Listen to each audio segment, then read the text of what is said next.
মনের মধ্যে অদ্ভুত এক কৌতূহল, এক অজানা আকর্ষণ টানছিল আমাকে সেই পুরনো কুটিরের দিকে, যেখানে কেউ যেতে চায় না।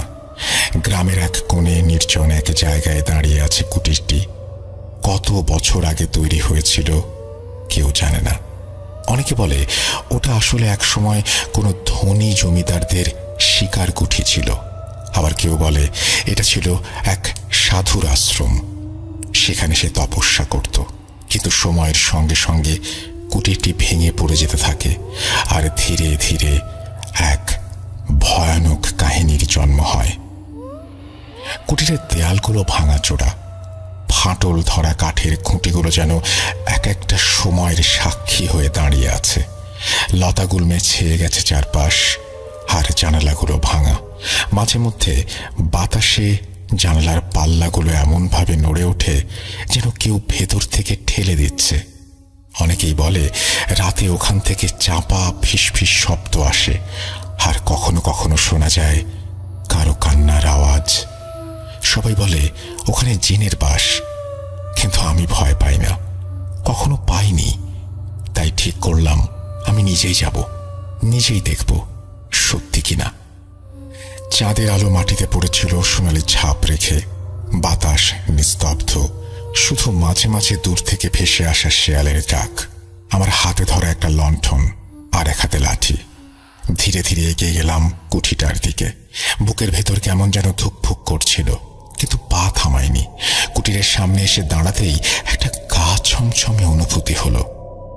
জায়গাটা একেবারে নীরব, যেন শত বছরেও এখানে কেউ আসেনি। দরজার কাঠ পুরনো, একটু চাপ দিতেই কড়াত করে খুলে গেল। ভেতরে ঢুকতেই দেখি ধুলোয় ঢাকা একটা পুরনো খাট, ভাঙা চেয়ার, আর মেঝেতে কিছু অদ্ভুত চিহ্ন। মনে হলো এখানকার সময় থমকে গেছে। তখনই হঠাৎ বাতাসটা যেন থেমে গেল। মনে হলো আমার আশেপাশে কেউ আছে। পেছন থেকে অদ্ভুত একটা শব্দ আসলো। আমি দ্রুত ঘুরে দাঁড়ালাম। সামনে দাঁড়িয়ে আছে একটা লম্বা ছায়া মূর্তি। তার চোখ দুটো দুধ সাদা, মুখে এক অস্বাভাবিক হাসি। আমার গলা শুকিয়ে গেল। আমি জিজ্ঞেস করলাম, তুমি কে? ওটা ধীরে ধীরে এগিয়ে এলো, খুব ধীর গলায় বলল, আমি সেই যে শত বছর ধরে এখানে আছে। আমার গা শিউরে উঠল। পেছনে সরে যেতে চাইলাম, কিন্তু পা আটকে গেল।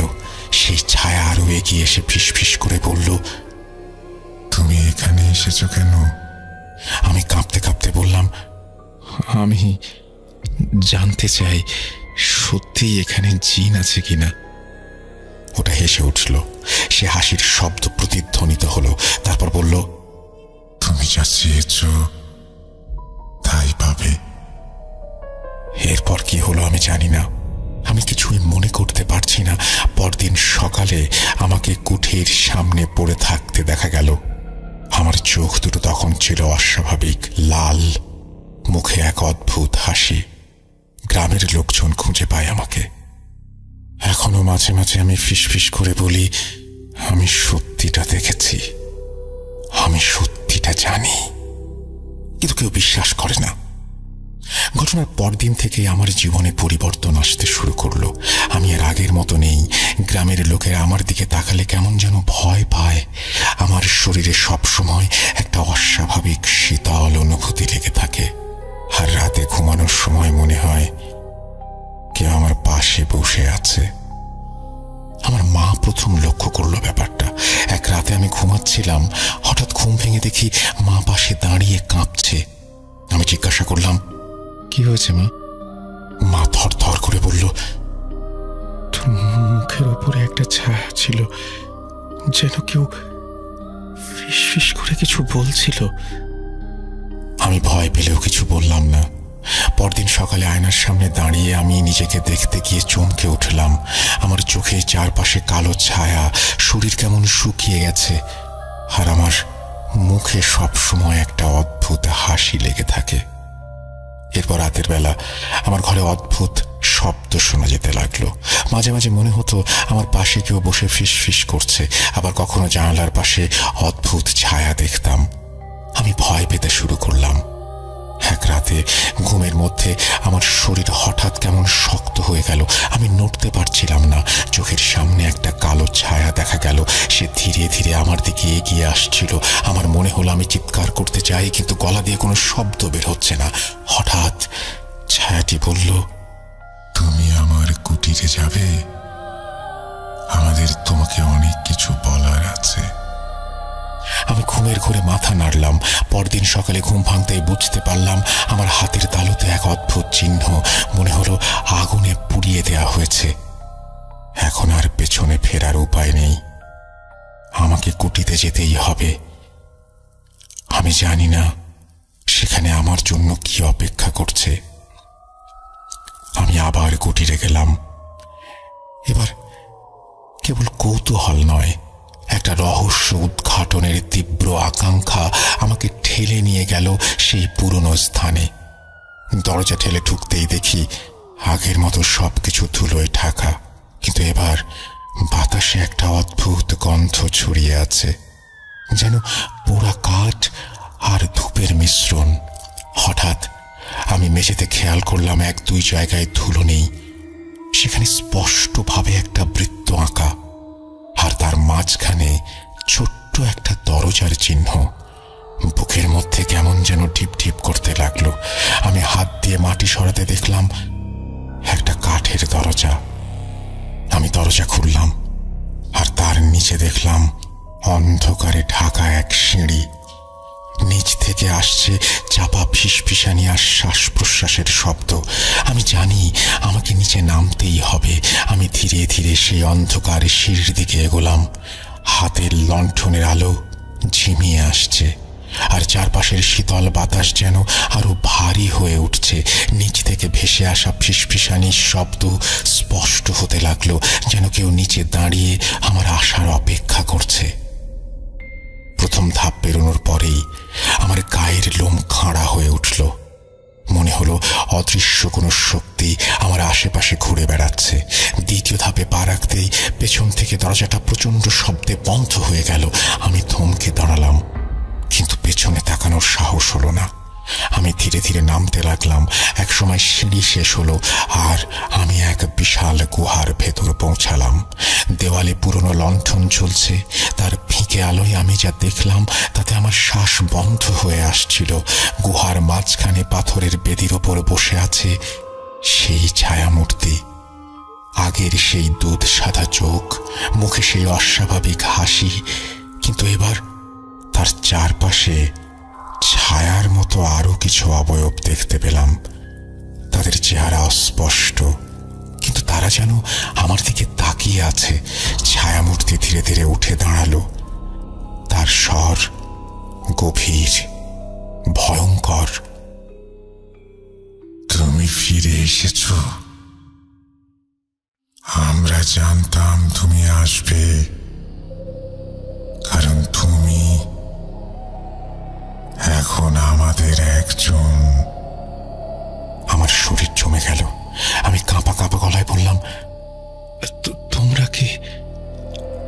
আমি কি চাইলে এখান থেকে যেতে পারবো? হেসে উঠল ওরা। গুহার দেয়ালগুলোতে সেই হাসির প্রতিধ্বনি ঘুরে বেড়ালো। তুমি আর আগের মতো নেই। কুটির তোমাকে গ্রহণ করেছে। তোমার রক্তে এখন আমাদের ছোঁয়া লেগেছে। তুমি পালাতে পারবে না। আমি আতঙ্কে পিছু হটতে চাইলাম, কিন্তু আমার পা যেন জমে গেছে। তখনই একটা কণ্ঠস্বর আমার মাথার ভেতরে কথা বলতে লাগলো। এক নারী কণ্ঠ, গভীর আর মায়াময়। তুমি যদি এখান থেকে বের হতে চাও, তবে সত্য জানতে হবে। এখানে কেন এসেছিলে মনে আছে? আমি মনে করতে চেষ্টা করলাম। হ্যাঁ, আমি এসেছিলাম কৌতূহল থেকে, কিন্তু এখন মনে হচ্ছে এই জায়গার সঙ্গে আমার গভীর কোনো সম্পর্ক আছে। নারী কণ্ঠ বলল, এই কুটির একসময় আমার ছিল। আমি এক অভিশপ্ত সাধককে আশ্রয় দিয়েছিলাম। সে অন্ধকার শক্তির সাধনা করত। এক রাতে সে নিজেকে অমর করার জন্য এক ভয়ানক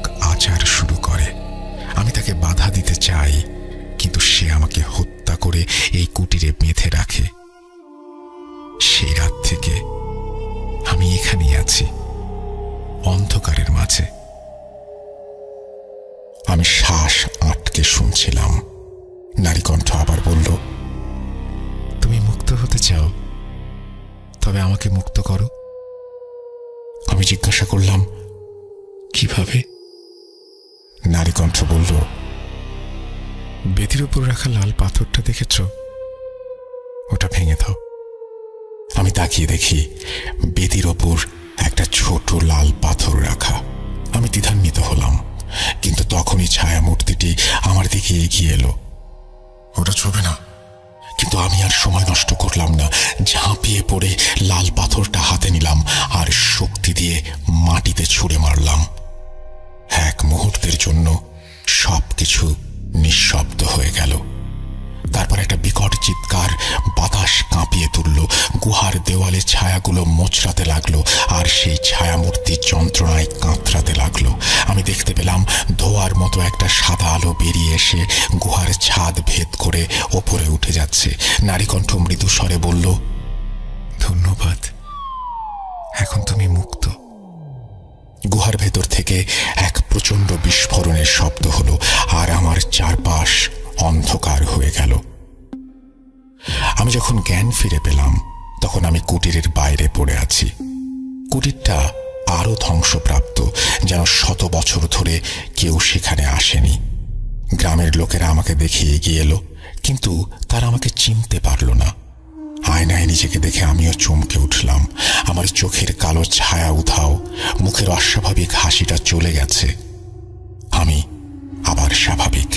কিন্তু আমি জানি সেই ছায়ামূর্তি আর খেলাধুলার সামগ্রীগুলো বাড়ি থেকে আনা স্কুল ব্যাগটাতে ভরে তা পেছনের কাঁধে ঝুলিয়ে এই নিস্তব্ধ রাতে একা একা হেঁটে চলছিলাম।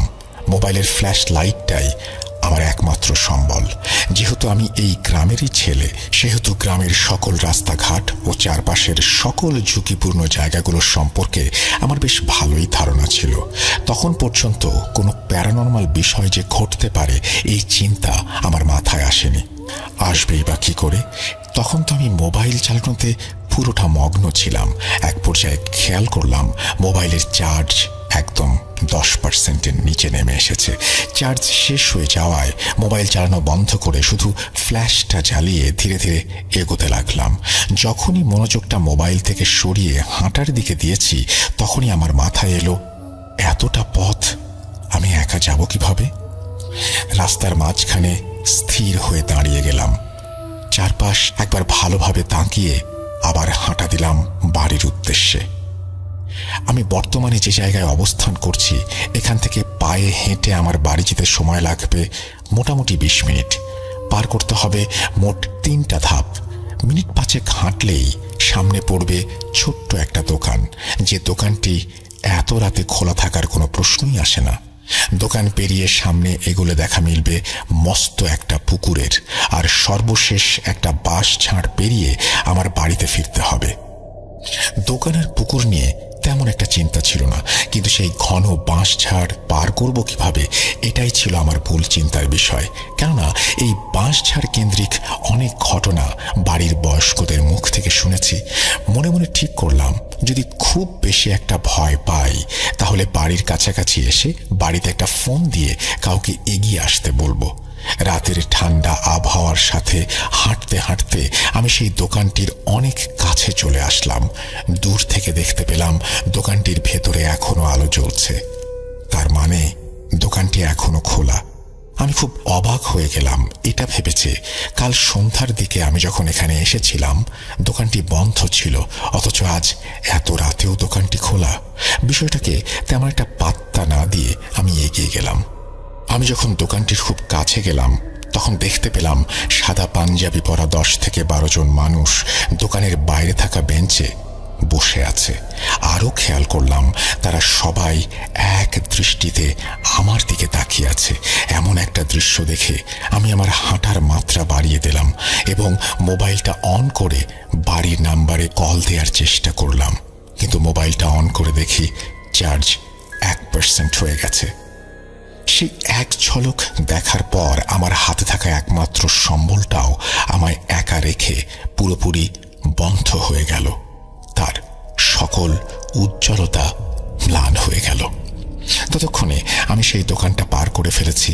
পেছনে সেই লোকগুলো এখনো দোকানে বসে আছে কিনা এটা দেখার জন্য যখন আমি পেছন ফিরে তাকালাম, তখন দেখতে পেলাম সেখানে কেউ নেই, পুরো বেঞ্চ ফাঁকা। বুঝতে বাকি রইল না যে আমি কিসের পাল্লায় পড়তে চলেছি। এতটাই ভয় পেয়ে গিয়েছিলাম যে আল্লাহর নাম নিয়ে বাড়ির রাস্তা ধরে জোরে একটা দৌড় দিলাম। কিন্তু তখন তো আর বুঝতে পারিনি যে আমার জন্য আরো ভয়ানক কিছু অপেক্ষা করছিল। দৌড়ানোর এক পর্যায়ে সেই পুকুরটির সামনে এসে দাঁড়াই। অনেক ক্লান্ত হয়ে যাওয়ায় হাত দিয়ে 2 হাঁটু ধরে মাথা নিচের দিকে দিয়ে হাঁটছিলাম। যখনই মাথা তুলে সামনের দিকে তাকিয়েছি, তখনই হঠাৎ কারোর জোরালো একটা ধাক্কা অনুভব করলাম। মনে হলো কেউ যেন চুপি চুপি আমার পেছনে এসে 2 হাত দিয়ে আমাকে অনেক জোরে একটা ধাক্কা দিয়েছে। ধাক্কা খেয়ে তাল সামলাতে না পেরে আমি সরাসরি সেই পুকুরে পড়ি। এত রাতে পুকুরের ঠান্ডা পানিতে এভাবে যে পড়ে যাব তা কল্পনাতেও ভাবিনি। সৌভাগ্যক্রমে আমি সাঁতার জানতাম। পুকুরটা আয়তনে অনেক বড়ই ছিল।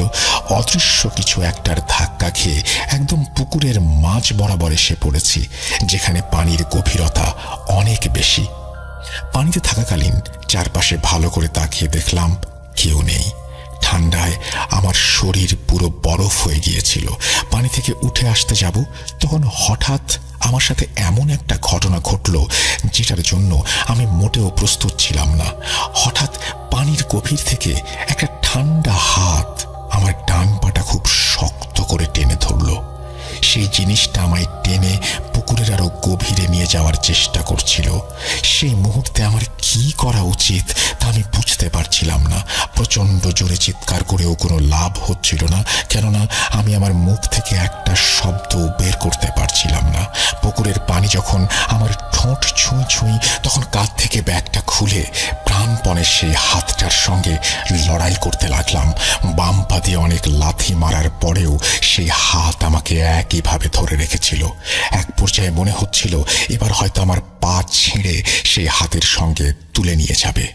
অসহ্য যন্ত্রণা হচ্ছিল, কিন্তু কিছুই করতে পারছিলাম না। পুরো শরীরটা পানির নিচে, তবুও মনে হচ্ছিল আমি হয়তো কোনো চোরাবালিতে আটকে গেছি। যতই ওপরে ওঠার চেষ্টা করছিলাম, ততই সেই হাত আবার আমাকে নিচের দিকে টেনে নিয়ে যাচ্ছিল। পুকুরের পানি যখন আমার নাক ছুঁই ছুঁই, তখন মনে হচ্ছিল আজই হয়তো আমার জীবনের শেষ দিন। জানি না এই হাত আমায় কেন পুকুরের গভীরে নিয়ে যাওয়ার চেষ্টা করছে। যদি কোনো মানুষ তার সামনে মৃত্যুকে দেখতে পায়, তাহলে সে নিজের জীবন বাঁচানোর জন্য শরীরের সর্বশক্তি দিয়ে শেষ একটা চেষ্টা করে। আমিও ঠিক সেটাই করেছিলাম। যখন বুঝতে পারলাম দম ছোট হয়ে আসছে আর নিঃশ্বাস নিতে পারছিলাম না, তখন পানির নিচে ডুব দিয়ে 2 হাত সামনে এনে সেই ঠান্ডা হাতকে অনেক জোরে জোরে আঘাত করছিলাম। কিন্তু সেই জিনিসটাকে আঘাত করতে গিয়ে আমি নিজেই ব্যথা পাচ্ছিলাম। তার উপর আবার দমও শেষ, নিঃশ্বাস নেয়ার কোনো উপায় নেই। অবস্থা মর্মান্তিক দেখে মাথাটা পানির উপরে তুলতে চাইলাম, কিন্তু এবার আর পারলাম না। সেই জিনিসটা আমায় টেনে পানির একদম গভীরে নিয়ে চলে গেল। এরপর আমার আর কিছু মনে নেই। আমার যখন জ্ঞান ফিরল, তখন আমি আমার বিছানায় শুয়ে, আমার চারপাশে বাবা, মা, মামা, মামি, নানা, নানি সহ আরো অনেক লোকজন দাঁড়িয়ে। আমি তাদের জিজ্ঞাসা করলাম আমি এখানে কিভাবে এলাম।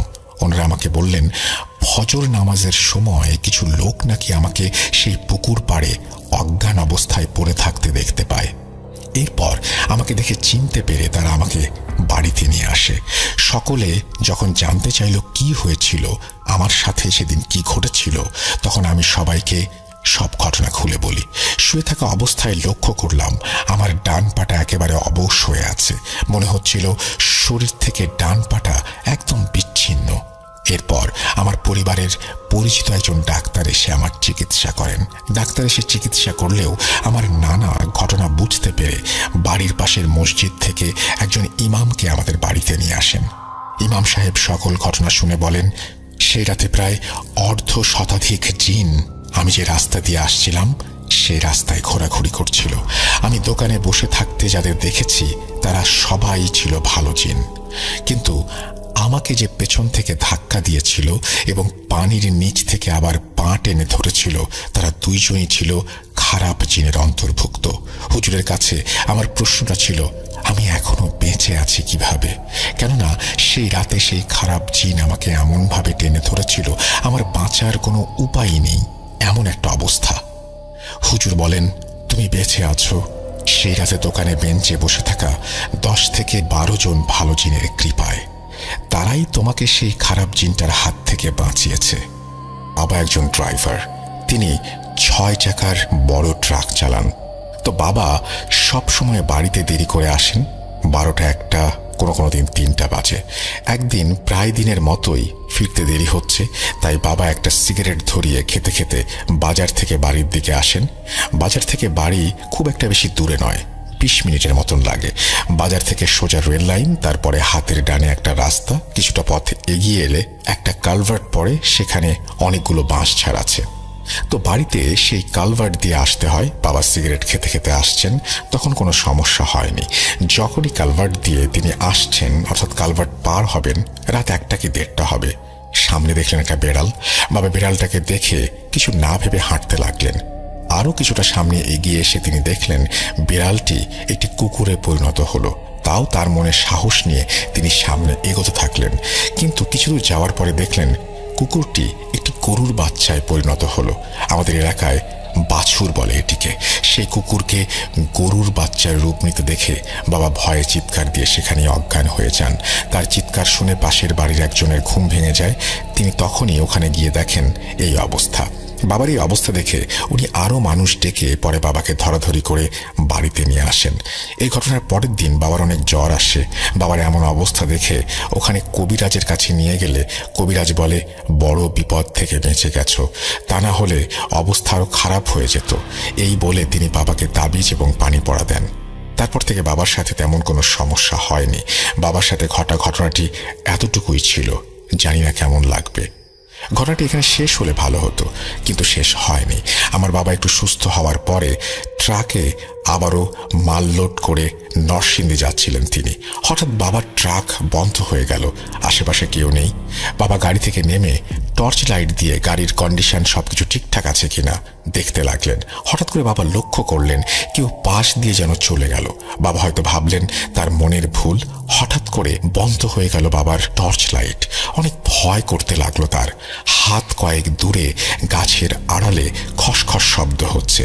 বাবা ভাবছেন কোনো কুকুর বেড়াল হবে, কিন্তু লক্ষ্য করে দেখলেন সেই গাছের আড়ালে অনেক বড় একটা আগুনের গোলা এ ডাল থেকে ও ডালে ছুটাছুটি করছে, গুঙানির মতো আওয়াজ করছে। বড় একটা সাপ ফনা তুলে বাবাকে ছোবল মারতে আসছে। বাবা ভয়ে চুপসে গেলেন। তারপরে ঘটল অদ্ভুত এক ঘটনা। বাবার ট্রাকটি একা একা স্টার্ট হয়ে গেল। সামনের হেডলাইটগুলো একা একাই জ্বলে উঠল এবং সেই ট্রাকটি আস্তে আস্তে বাবার দিকে ধেয়ে আসতে লাগলো। বাবা কি করবেন বুঝতে পারছেন না। তিনি প্রাণপণে ছুটতে লাগলেন। দৌড়াতে দৌড়াতে গহীন জঙ্গলে ঢুকে পড়লেন। সেখানে দেখলেন অনেকগুলো মানুষের অবয়ব। এবার কিছুটা স্বস্তি পান তিনি। কাছে যেতে বাবা দেখলেন সেগুলো কোনো মানুষ না। না আছে তাদের চোখ, না আছে তাদের মুখ, কারো কারো মাথাও নেই। বাবা এবার আরো ভয় পেয়ে যান। ওই লোকগুলো অনেক চিৎকার করছিল, বলছিল এবার তোকে আমরা শেষ করে ফেলবো। বাবা মাটিতে অজ্ঞান হয়ে যান।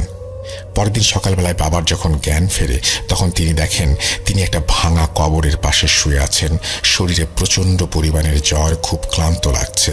তারপর বাসায় জানাজানি হলে বাবাকে পাশের একটা হসপিটালে ভর্তি করানো হয়। 10 দিন হসপিটালে থেকে সুস্থ হন তিনি। আমি আগে বলে রাখি, আমার পরিবারে আমরা 5 জন সদস্য। আমার আব্বু আম্মু, আমার বড় বোন, আমি আর আমার ছোট ভাই।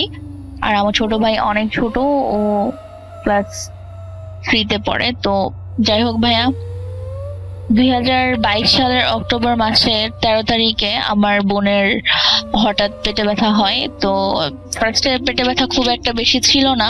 এই পেটে ব্যথাটা 7 দিন ছিল, বাট খুব একটা বেশি ছিল না।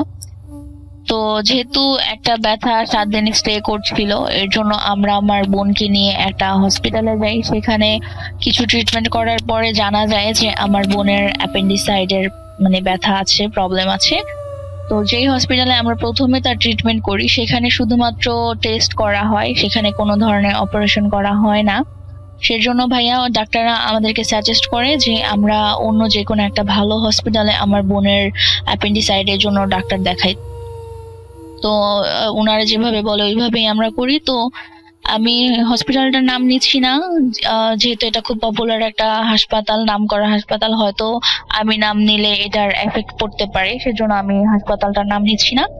তো আমরা সেকেন্ড টাইম যে হসপিটালটাতে যাই, সেখানে যাওয়ার পর ডাক্তার আমার বোনকে চেক আপ করে বলে যে আমার বোনের অ্যাপেন্ডিসাইডের প্রবলেমস আছে আর তাকে আর্লি অপারেশন করে ফেললেই এটা ভালো হবে।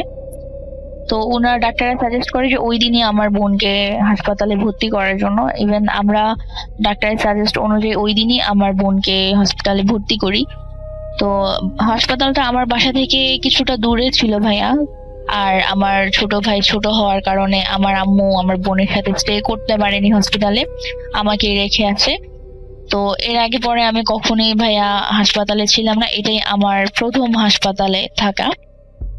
তো আমার আম্মু আব্বু আমার বোনকে হাসপাতালে ভর্তি করে তারা বাসায় চলে আসে। তো ওই রাতে ভাইয়া কোনো রকমের কোনো প্রবলেম হয় না। আর আমরা ভাইয়া হাসপাতালে একটা ওয়ার্ডে ছিলাম, যেহেতু ওয়ার্ডে অনেক লোক থাকে, তো দেখা যাবে যে সময়টা ভালো যাবে বা সবার সাথে কথা হবে, মিলেমিশে থাকা যাবে, এই কারণে শুধুমাত্র আমরা ওয়ার্ড নিয়েছিলাম। তো আমরা একটা সিট নেই, ওই এক সিটে আমার বোন ছিল আর আমি ফ্লোরে বিছানা করে থাকতাম রাতে। তো প্রথম রাতে ভাইয়া কোনো প্রবলেম হয়নি। পরের দিন সকালে ডাক্তার আসে, যেদিন আমরা ভর্তি করি আমার বোনকে, তার পরের দিন সকালে ডাক্তার আসে, এসে আমার বোনকে চেক আপ করে আমার বোনের অপারেশনের ডেট ফিক্সড করে। তারা ভর্তি তৃতীয় দিন আমার বোনকে অপারেশনের কথা বলে। তৃতীয় দিন সকাল 11টায় আমার বোনের অপারেশন হবে, এটা আমাদের জানায়। তো যাই হোক ভাইয়া, তৃতীয় দিন আমার অপারেশন যখন হয় আমার বোনের, তখন আমার আব্বু আম্মু আসে। আমার বোনকে সকাল 11টায় অপারেশন থিয়েটারে নিয়ে হয়, আর তাকে পোস্টিং রুমে দিতে দিতে অলমোস্ট 3:30 বেজে যায়। তো ভাইয়া বলে রাখি, অপারেশন থিয়েটারের সামনে অথবা পোস্টিং রুমের সামনে ওই হসপিটালে মানে ঘুমানোর মতন বা রাত কাটানোর মতন কোনো সিস্টেম নাই। সেখানে জাস্ট কয়েকটা বসে ওয়েট করার মতো চেয়ার দেয়া, এছাড়া আর কিছুই ছিল না। আর বলে রাখি ভাইয়া, হাসপাতালটা 12 তলা। তো হাসপাতালের 10 নম্বর ফ্লোরে হচ্ছে স্টুডেন্টসদের ক্লাস করানো হয়, আর 12 নম্বর ফ্লোর যেটা, সেটা তখন শুধুমাত্র করা হয়েছে, তবে সেটা তখন পর্যন্ত ওপেন হয়নি, জাস্ট কমপ্লিট করা, ওপেন হবে আর কিছুদিন পরে, এমন টাইমে আমরা হসপিটালে যাই। আর আমার বোনের অপারেশনটা হয় ভাইয়া 6 তলায়, আর আমাদের মানে ওয়ার্ডটা ছিল বা যে ওয়ার্ডে আমরা ছিলাম সেটা ছিল 11 তলায়। তো যাই হোক, আমার বোনকে পোস্টিং রুমে দেওয়ার পর আমার আব্বু আম্মু ওই দিন রাতের 11:30 তারা বাসায় চলে আসে। তো ওই রাতে যেহেতু বেড খালি ছিল, আর আমি ভাই আগেই বলেছি যে আমি ফ্লোরে ঘুমাতাম, তো ওই রাতে আমার বোনকে 6 তলায় পোস্টিং রুমে রাখা হয়, আর বেড খালি থাকার কারণে আমি ওই রাতটা 11 তলায় বেডেই ছিলাম। তো রাতের 11:30টার দিকে বা এরকম হবে, আমার আব্বু চলে আসার সময় আমাকে বলছে যে আমার বোনকে কিছুক্ষণ পর পর যে পোস্টিং রুমে দেখে আসার জন্য, যে তার কোনো প্রবলেম হচ্ছে কিনা। তো আব্বু যেরকমটা বলে আমি ওইরকমটাই করার ট্রাই করি। আমি ভাইয়া রাতে 12:30টায় একবার আমার বোনকে দেখে আসি পোস্টিং রুমে, 11 তলা থেকে নেমে 6 তলায় যে আমি পোস্টিং রুমে দেখে আসি। তো কোনো প্রবলেম ছিল না, যার জন্য আমি আবারও উপরে 11 তলায় রুমে চলে আসি ওয়ার্ডে। তো আসার পরে ভাইয়া আমি বেডে ঘুমিয়ে যাই। রাতের 2:30টার দিকে একজন নার্স এসে আমাকে বলে যে আমার বোনের কিছু প্রবলেমস হচ্ছে নিচে পোস্টিং রুমে, আমাকে এক্ষুনি বলছে ডাক্তার যেতে। তো ভাইয়া আমি খুব আর্লি তাড়াহুড়ো করে তখনই আমি 2:30 বাজে আমি 11 তলা থেকে 6 তলা নেমে যাই আমার বোনকে দেখার জন্য। তো আমি ভাইয়া রুমে যে দেখি যে ওইখানে কোনো ধরনের কোনো প্রবলেম ছিল না, আমার বোন একেবারেই স্বাভাবিক ছিল, নর্মাল ছিল। আর আমি পোস্টিং রুমে যেয়ে দেখি ওইখানে কিছু নার্স ছিল, কিছু ডাক্তার ছিল। আমি তাদেরকে জানাই যে আমার বোনের কি প্রবলেম, আমাকে কেন ডাকা হয়েছে। তখন তারা আমাকে একটা বিষয় বলে যে তারা আমাকে ডাকেনি, মানে আমাকে তারা নক দেয়নি বা ডাকেনি, আমার বোন সম্পূর্ণ সুস্থ আছে। তো তখন ভাইয়া আমি ব্যাপারটা খুব একটা সিরিয়াসলি নিইনি। আমি পোস্টিং রুম থেকে বেরিয়ে আমি লিফটে উঠি। আর আমরা সবাই জানি যে লিফটে অলওয়েজ একটা ফ্লোর বেশি কাউন্ট করা হয়, আই মিন যদি আমরা 6-এ ক্লিক করি তাহলে সেটা 7 ফ্লোরে যে থেমে যাবে এরকম। তো ভাইয়া যেহেতু অনেক রাত ছিল, ওই সময়ে পোস্টিং রুমের সামনে বা অপারেশন থিয়েটারের সামনে কেউই ছিল না, শুধু আমি একাই ছিলাম, আর লিফটেও কেউ ছিল না। তো ভাইয়া আমি লিফটে উঠে লিফটের 10 নাম্বার ফ্লোরে ক্লিক করি, যেহেতু আমি 11 তলায় যাব। আর আমরা সবাই জানি যে লিফটের ভিতরে একটা ছোট মনিটর থাকে যেখানে ফ্লোর গুলো শো হয়, আমরা কত নাম্বার ফ্লোরে নামছি সেটা শো হয়। তো ভাইয়া আমি লিফটের 10-এ ক্লিক করি। ক্লিক করার পরে লিফট তো রানিং হয়, স্টার্ট হয়। তো আমি ভাইয়া মনিটরের দিকে তাকিয়ে দেখি যে লিফটের 10 নাম্বার ফ্লোর শো করছে, তার মানে আমি 11 নাম্বার ফ্লোরে চলে আসছি। তো আমি লিফটের 10 নাম্বার ফ্লোরে দেখে আমি ভাইয়া নেমে যাই, লিফট থেকে নামি। নেমে আমি সোজা তাকিয়ে দেখি যে আমি 11 নাম্বার ফ্লোরে না, আমি 9 নাম্বার ফ্লোরে। তখন আমার ব্যাপারটা একটু খটকা লাগে যে আমি লিফটের মনিটরে 10 দেখেছি, তাহলে আমি 9 নাম্বার ফ্লোরে কিভাবে আসলাম। তো ভাইয়া আমি তখন মনে করি যে না, হইতে পারে এটা আমার দেখার ভুল। তো আমি আবারও লিফটে উঠে যাই। এগেইন আমি লিফটে উঠে আমি আবারও লিফটের 10 নাম্বার ফ্লোরে ক্লিক করি। ক্লিক করার পর ভাইয়া 2-3 সেকেন্ড লিফটটা চলার পরে আমি আবারও মনিটরের দিকে তাকিয়ে দেখি যে লিফটের 10 নাম্বার ফ্লোর শো করছে। তো ভাইয়া আমি আবারও লিফট থেকে নেমে যাই। এবার আমি যেটা দেখি যে আমি 12 নাম্বার ফ্লোরে, সেই ফ্লোরটা যেটা তখন পর্যন্ত ওপেন ছিল না। তো এবার আমি ভাবলাম যে হয়তো লিফটের কোনো টেকনিক্যাল প্রবলেমস হতে পারে। তো আমি ভাইয়া ভাবছি যে না, যেহেতু একটা ফ্লোর নিচে 12 তলায় আছি, 11 তলায় যাব, একটা ফ্লোর সিঁড়ি দিয়ে নেমে গেলে আমি 11 নম্বর ফ্লোরে চলে যাব। তো এটা ভেবে ভাইয়া আমি সিঁড়ি থেকে নামতে থাকি। তো একটা ফ্লোর নেমে ভাইয়া আমি জাস্ট শকড হয়ে যাই।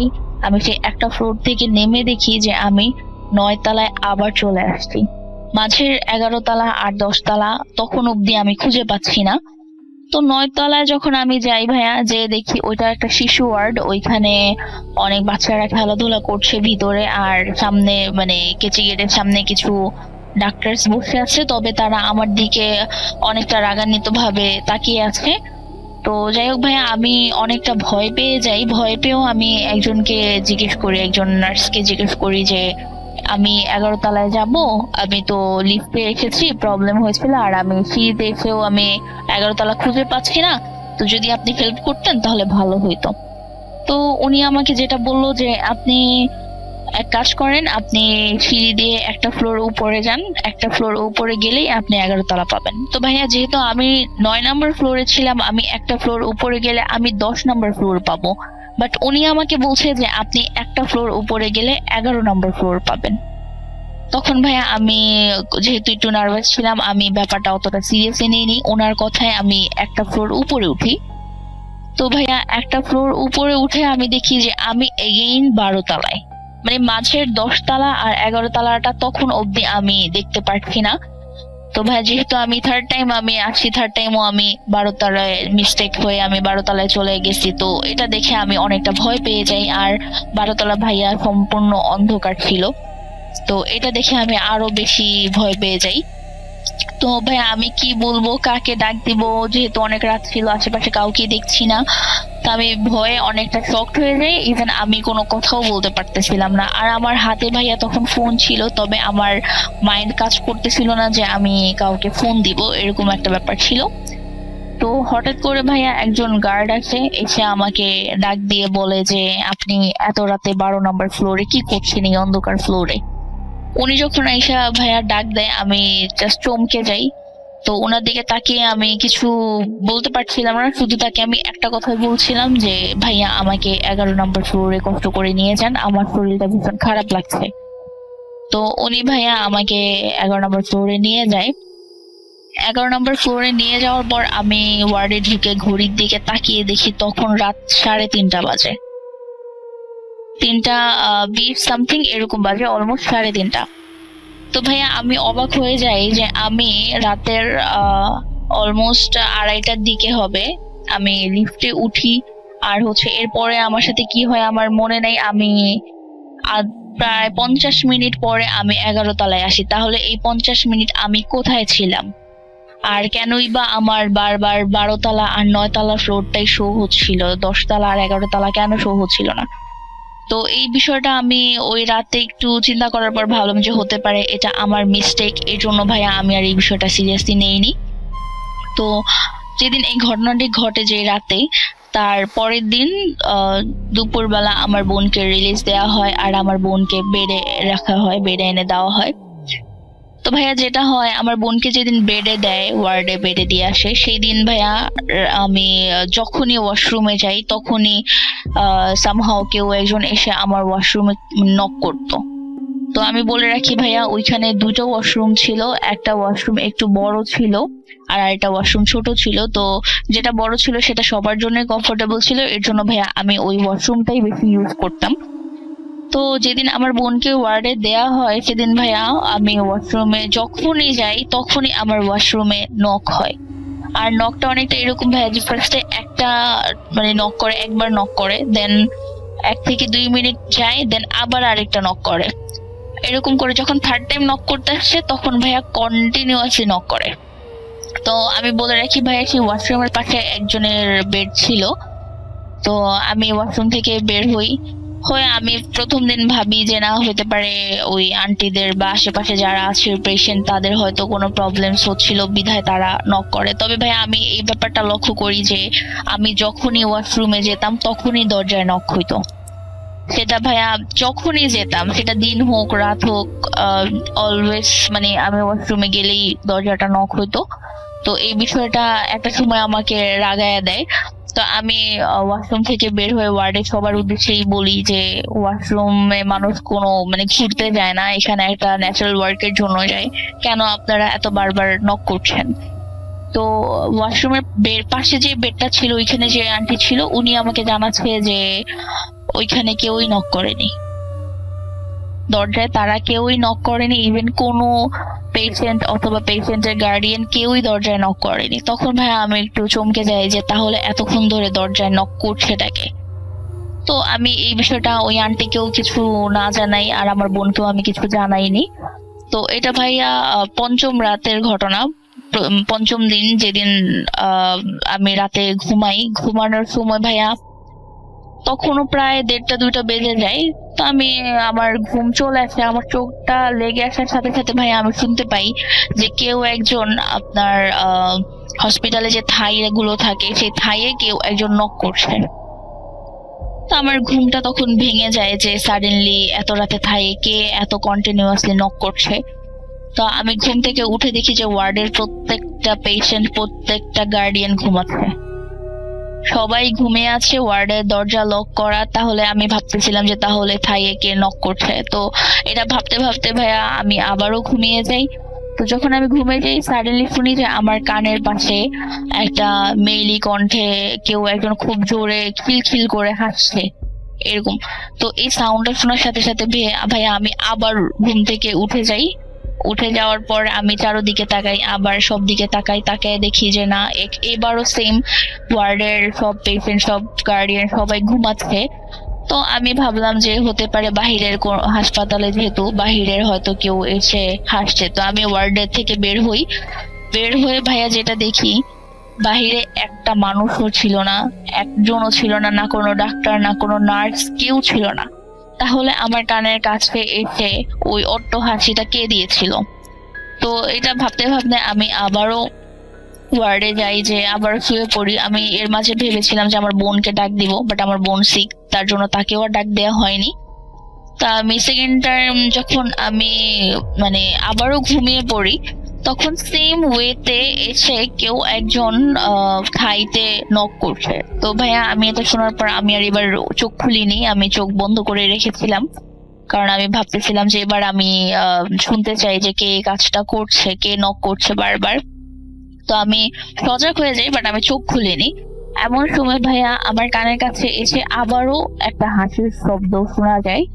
তো আমি ঘুম থেকে উঠে যাই, উঠে এবার সেম জিনিসই দেখি যে সবাই ঘুমাচ্ছে, তো আমার কানের কাছে এসে হাসছেটাকে। তো ভাই এই টাইমে আমি ভাবলাম যে না, আমি আর নিচে ফ্লোরে থাকবো না, আমি একটু কষ্ট হলো আমার বোনের পাশে আমি বেডেই থাকবো। তো ওই রাতটা আমি বোনের পাশে বেডেই ছিলাম। তো ভাইয়া ফজরের যখন আজানটা, আমার বেডে উঠার কিছুক্ষণ প্রায় আধা ঘন্টা পরে ফজরের আজান হয়ে যায়। আজান হওয়ার পরে আমি দেখি যে একজন আন্টি ঘুম থেকে উঠে উনি নামাজ পড়ে উযু করে কোরআন শরীফ পড়তেছে, হসপিটালে উনি কোরআন শরীফ পড়তেছে। তো তখন আর আমি ওনাকে কিছু বলি না। সকাল 11টার সময় আন্টি আর আমি ভাইয়া কেবিন না, মানে আমরা ক্যান্টিনে যাই খাবার খেতে। তো ক্যান্টিনে যখন আন্টি আর আমি খাবার খেতে যাই, পাশের বেডের আন্টি, তখন আমি আন্টিকে জিজ্ঞেস করি যে আন্টি, গতকাল রাতে এরকম কিছু থাইয়ের শব্দ, কেউ নক করছে এরকম শব্দ হচ্ছিল, আপনি কি এরকম ধরনের কোনো শব্দ পেয়েছিলেন কিনা? তখন আন্টি বলে যে আন্টিও সেম শব্দগুলো পাচ্ছিল, কেউ একজন এসে থাইতে নক করছে, কেউ একজন তার কানের কাছে এসে হাসতেছে, এরকম ধরনের শব্দ সেদিন রাতে উনিও ফিল করে। যার জন্য ভাইয়া উনি ফজরে ঘুম থেকে উঠেই আগে উজু করে উনি কোরআন শরীফ পড়তে বসে। তো আমি আন্টিকে জানাই যে আন্টি, আমি ভেবেছিলাম যে এটা হয়তো আমার একার সাথেই হচ্ছে। তো আন্টি জানায় না, শুধু এটাই না, উনিও যখন ওয়াশরুমে যায় তখন উনি শুনে যে কেউ একজন ওয়াশরুমের নক করছে। তো ভাইয়া আমরা দুইজনই অনেকটা ভয় পেয়ে যাই। ঘটনাটি হয়তো এখানে স্টপ হইলে ভালো হইতো।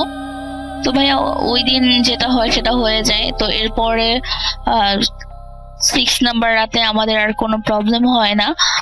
তো 7 নাম্বার ডে, যে আমি হসপিটালে 8 দিন ছিলাম, তো 7 নাম্বার দিনটা যেটা হয় সেদিন সকালবেলা ভাইয়া পাশের, আমি বলেছিলাম যে ওয়াশরুমের পাশে একটা বেড ছিল, ওইখানে একজন আন্টি ছিল।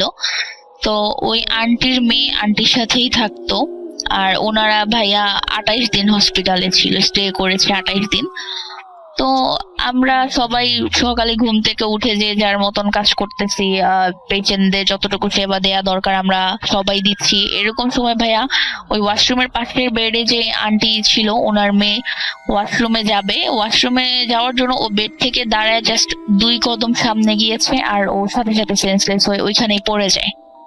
তো ওই মেয়েটা সেন্সলেস হয়ে পড়ে যাওয়ার পরে সাথে সাথে ডক্টররা আসে। ডক্টররা ভাবে যে হয়তো ওর কোনো ফিজিক্যালি কোনো প্রবলেমস আছে বিধায় ও অজ্ঞান হয়ে গিয়েছে, যেহেতু ও হসপিটালে 28 দিন স্টে করছে। তো ডাক্তাররা এসে চেক আপ করার চেষ্টা করে, বাট কোনোভাবেই মেয়েটার জ্ঞান আসতেছিল না।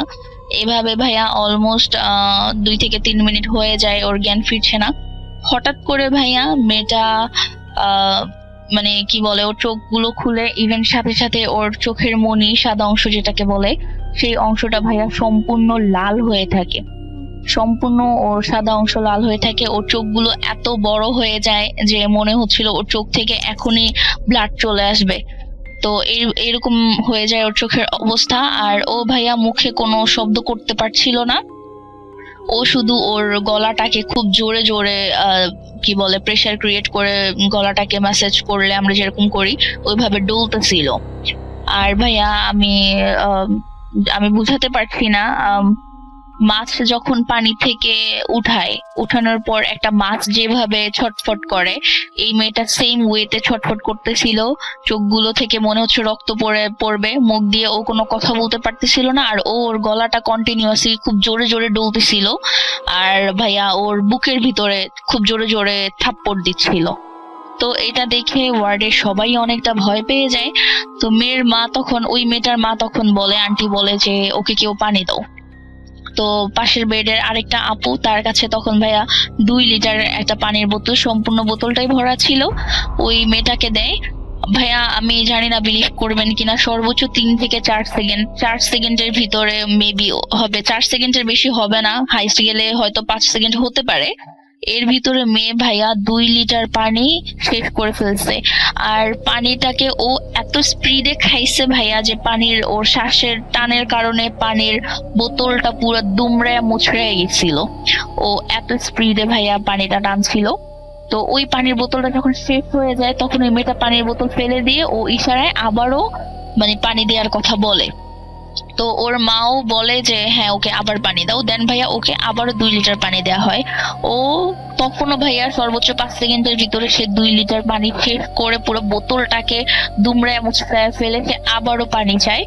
তো এই মুহূর্তে ওইরকম সময় ডাক্তার বলে যে ওকে যেন এত ওভার পানি না দেয়া হয়, কারণ একটা মানুষ কতটা পানি খাইতে পারে এক নিঃশ্বাসে এটা তো আমরা সবাই জানি। তো যাই হোক, ওকে ডাক্তার বলে যে ওকে আর পানি দিতে না। তো মেয়ের মা তখন সাডেনলি সবাইকে বলে, ইভেন ডাক্তারদেরকে উদ্দেশ্য করে বলে যে আপনারা প্লিজ এখান থেকে চলে যান, আমার মেয়ের অন্য একটা প্রবলেম আছে, আলগা প্রবলেম বা যেটাকে বলে জিনের আসর, এরকম প্রবলেম আছে, আপনারা চলে যান, ও কিছুক্ষণ পর নিজে থেকেই ঠিক হয়ে যাবে। তো এটা যখন বলে তখন ডাক্তার, ওয়ার্ডের সবাই অনেকটা ভয় পেয়ে যায়। তো যাই হোক, ডাক্তাররা ওই মেয়ের মার কথা শুনে ওনারা চলে যায়। আর মেয়ের মা বলে যে থাইটা লাগাই দেন, মানে যে ওয়ার্ডে আমরা ছিলাম সেই ওয়ার্ডের থাইটা লাগাই দিতে বলে। যখন থাই লাগাতে বলে তখন আশেপাশে ওয়ার্ডের সবাই ভয় পেয়ে যায় যে থাই লাগাইলে যদি কোনো প্রবলেমস হয়। তো মেয়ের মা আশ্বাস দেয় সবাইকে যে না, ওইরকম প্রবলেম হবে না, আপনারা থাইটা লাগিয়ে দেন।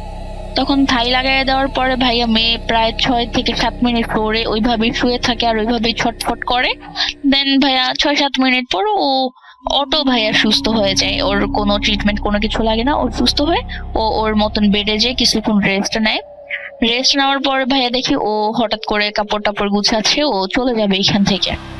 তখন আমরা সবাই মেয়ের মাকে জিজ্ঞেস করি যে আসলে আপনার মেয়ের প্রবলেমটা কোথায়, সাডেনলি তার এরকম হয়েছে কেন। তখন মেয়ের মা জানায় যে ওই মেয়ের সাথে জিন টাইপের একটা প্রবলেম আছে, অলৌকিক প্রবলেম আছে, যেটা ওই মেয়েটাকে কিছুদিন যাবত প্রবলেম করতেছে। কারণ মেয়েটা হাসপাতালে অলমোস্ট 28 দিন ধরে আছে, তো লং টাইম থাকার কারণে ওই অবয়বটা মেয়েটাকে প্রবলেম করছিল।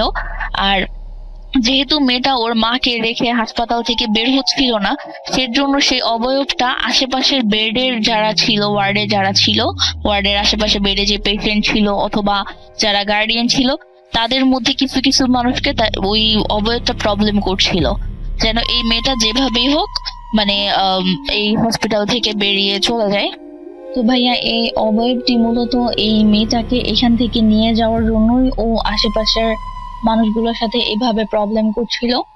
তো ওই মেয়ের মাকে জিজ্ঞেস করার পর যেটা জানা যায় যে এই মেয়েটার সাথে ছোট থেকেই এই অবয়ব বা এই জিন টাইপের এই জিনিসটা ছিল।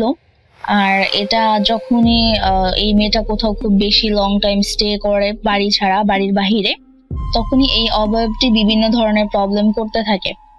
আর এই কারণেই মূলত তখন হসপিটালে এই প্রবলেমস গুলো হচ্ছিল। আর ভাইয়া বলে রাখি যে যেহেতু ওই মেয়েটা হসপিটালে 28 দিন ছিল আর আমরা হসপিটালে 8 দিন ছিলাম, তো ওই মেয়েটা থাকা অবস্থায় ওই হসপিটালের ওই ওয়ার্ডটাতে ভাইয়া মানে থাই গ্লাস যাই বলেন, জানালা বলেন, সবকিছু খুলে রাখা সত্ত্বেও মানে ভিতরে অনেকটা গরম কাজ করতো, যেটা মানে খুবই ওয়েদারটা খুব গরম লাগতো ওয়ার্ডের ভিতরে, বাট বাহিরে গেলে আবার ঠান্ডা ফিল হইতো। আর ওয়ার্ডের ভিতরের পরিবেশটা খুব থমথমে একটা অবস্থায় ছিল। বাট ভাইয়া ইত্তেফাক ভাবেই বলা চলে যে এই মেয়েটা যখন চলে গেছে, তো ওই মেয়েটা যাওয়ার পরে আমি আরো 2 দিন স্টে করেছিলাম হসপিটালে। তো 1 রাত আর 2 দিন স্টে করেছিলাম। তো ভাইয়া ওই মেয়েটা যাওয়ার পর পুরো পরিবেশটাই একদম পুরো চেঞ্জ হয়ে যায়। ওয়ার্ডের ভিতরে পর্যাপ্ত পরিমাণে ভালো লাগা কাজ করতে থাকে, ইভেন ওয়ার্ডটা অনেকটা ঠান্ডা হয়ে যায়। তো ওই এট লাস্ট আমরা এটাই জানতে পারি যে এই মেয়েটার কারণেই মূলত আমরা মানে কিছু কিছু কি বলে পেশেন্ট, কিছু কিছু গার্ডিয়ান আমরা এরকম প্রবলেমস এর ফেস করেছিলাম। সো আমি সোজা ঘটনা চলে যাচ্ছি। সো আমরা অনেকেই জানি করোনার সময় অনেকজনের যে ঘুমানোর যে সময় আছে সেটা অনেকেরই একদম নষ্ট হয়ে গেছিল। তো আমারও ওরকমই হয়, কখনো 1টা, কখনো 2টা, কখনো 3টা, কখনো কোনো দিন ঘুমই হতো না, এমন একটা অবস্থা হয়ে গেছিল আর কি। তো এমনই কিছু দিন কোনো একদিন আমি নোটিস করি, তার আগে বলে রাখি, আমাদের যে বাসা আছে তার সামনে একটি বাসা, আর তার মধ্যে একটু ফাঁকা জায়গা, মানে অনেক ছোট চাপা গুলির মতো থাকে। সেখানে মানুষ চলাচল করা যাবে, মনে একজন মানুষ চলাচল করা যাবে এমন এত একটু চাপা রাস্তা নয়, তবে একটি মানে ফাঁকা জায়গা। আর ওইদিকেই আমার আর কি জানালাটা। সো একদিন রাত 2টো না 3টা বাজবে। সো এমন সময় আমি ইয়ারফোনে গান শুনতেছি, অ্যান্ড আমি নোটিস করলাম খচমচ খচমচ শব্দ করতেছে। তো খচমচ শব্দ করছে, আমি প্রথম খেয়াল করিনি, অতটা নোটিস মানে অতটা ইম্পর্টেন্স দেয়নি। তারপরে দেখলাম মানে খচমচ শব্দটা আবার হচ্ছে, আবার একদম চুপ, আবার খচমচ শব্দ হইতেছে। তো আমি ইয়ারফোন খুলে শুনলাম, মানে শোনার চেষ্টা করলাম কিসের শব্দ হচ্ছে। তো ইয়ারফোনটা খুলে আমি মানে বুঝলাম যে কিছু একটা মানে ওই ফাঁকা জায়গাতে কিন্তু অনেক মরা শুকনা পাতা পড়ে থাকে। সো ওইখানে কেউ হাঁটলে যেমন শব্দ হয় তেমন একটা শব্দ পাচ্ছি না।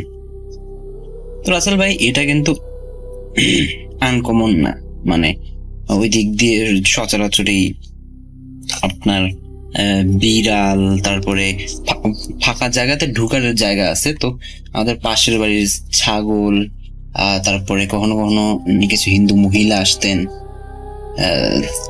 তারা এসে এই মানে পাতাগুলো নিয়ে যেত। সো রাতের টাইমে তোর মহিলা আসবে না, রাতের টাইমে আর কি মানে বিড়াল এরকম যাওয়া আসা করতো, এটা আমরা জানতাম। বিড়াল আমাদের ছাদের উপর দিয়েও যায় ধাম ধাম শব্দ করে। সো এটা আনকমন ব্যাপার ছিল না, আনকমন মানে সো অতটা ইম্পর্টেন্ট না দিয়ে আমি আবার গান শুনতেছি। তাই দেখতেছি তো মানে এতক্ষণ ইম্পর্টেন্স দেয়নি, তাই নোটিস করলাম না। এবার মনে হইতেছে যে পুরা গলিটা আছে, এই পুরো গলিটা যাইতে যতক্ষণ সময় লাগবে ততক্ষণ পর্যন্ত শব্দটা হইতেছে, তারপর আবার থামতেছে, আবার যাইতেছে, আবার মানে গলির এক এন্ড থেকে অন্য এন্ড যাইতেছে, থামতেছে, আবার অন্য এন্ডে যাইতেছে, থামতেছে, আবার এরকম করে আর কি শব্দটা হইতেছে। তো আমি ভাবলাম কিরে, বিড়াল যদি হয় সে তো একবার চলে গেই, আর তো সাউন্ড করার কোনো কথা না। তো যেহেতু ইউজ টু হয়ে গেছিলাম, তো অন্য কিছু ভাবিনি। তো আমি জানলাটা খুলে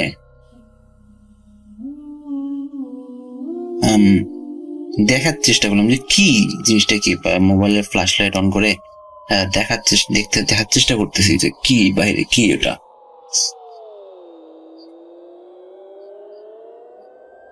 তো দেখলাম দেখার চেষ্টা করতেছি কিন্তু কিছু দেখতে পাচ্ছি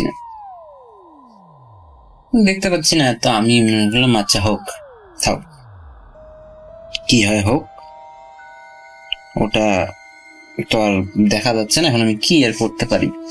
তো আমি জানলাটা বন্ধ করার সিদ্ধান্ত নিলাম এবং বন্ধ করতে গেলাম। সো আমাদের জানলাটার কথা বলি, আসলে ভাই এটা কিন্তু থাই গ্লাস না, ওই একদম কপাট আর কি, কপাট সিস্টেম আর কি, লোহার কপাট। তো ধরে টেনে আবার এনে বন্ধ করতে হয়। সো আমি যখনই ধরতে গেলাম, মানে গেটের মতো আর কি জানলাটা, দুইটা কপাট আর কি জানি বলবো মানে কিছু মনে আসতেছে না। সো ওই দুইটা ধরছি, ধরে টেনে আনতে যাব, তখনই আমার হাতের উপর হাতটা একদম রাসেল ভাই পুরো মানুষের মতো, মানুষের হাত, কোনো নখ বড় নেই, কোনো মানে হাতে কোনো লোম নেই, কিন্তু হাতটা অনেক কালো বলতে কি মনে হয় হাতে ছাইটাই মেখে আছে, ছাই মেখে আছে মাথায় এরকম একটা হাত। সো আমি এরকম মানে হাতটা দেখেই আমি কিন্তু রাসেল ভাই এতক্ষণ ধরে যত কথা বললাম তাতে হয়তো বা অনেকজনের এরকম একটা আইডিয়া হইতে পারে যে আমি সাহসী। আসলে কিন্তু আমি না, অত সাহসী না, আমি ভীতু। কিন্তু জীবনে একটা শখ ছিল যে আমি জিন দেখবো, মানে ভূত.com, ভূত FM সবই আগে থেকে শোনা হয়। সো তখন তো একটু শখ ছিল। আম্মু দাদি নানু এদের কাছ থেকে ভূতের গল্প শুনছি, জিনের গল্প শুনছি, তো দেখার খুব শখ ছিল, শখও ছিল, কিন্তু অতটা সাহসীও ছিলাম না, ভীতু ছিলাম। তো এই কাহিনী আমার ওই হাতের উপর হাত দেখে আমি ভয়ে চিল্লান দেই এবং অজ্ঞান হয়ে যাই। এবং সকালে উঠে আমি যেহেতু আমার রুমেই ছিলাম, তো আমার বেডেই শুয়ে থাকি।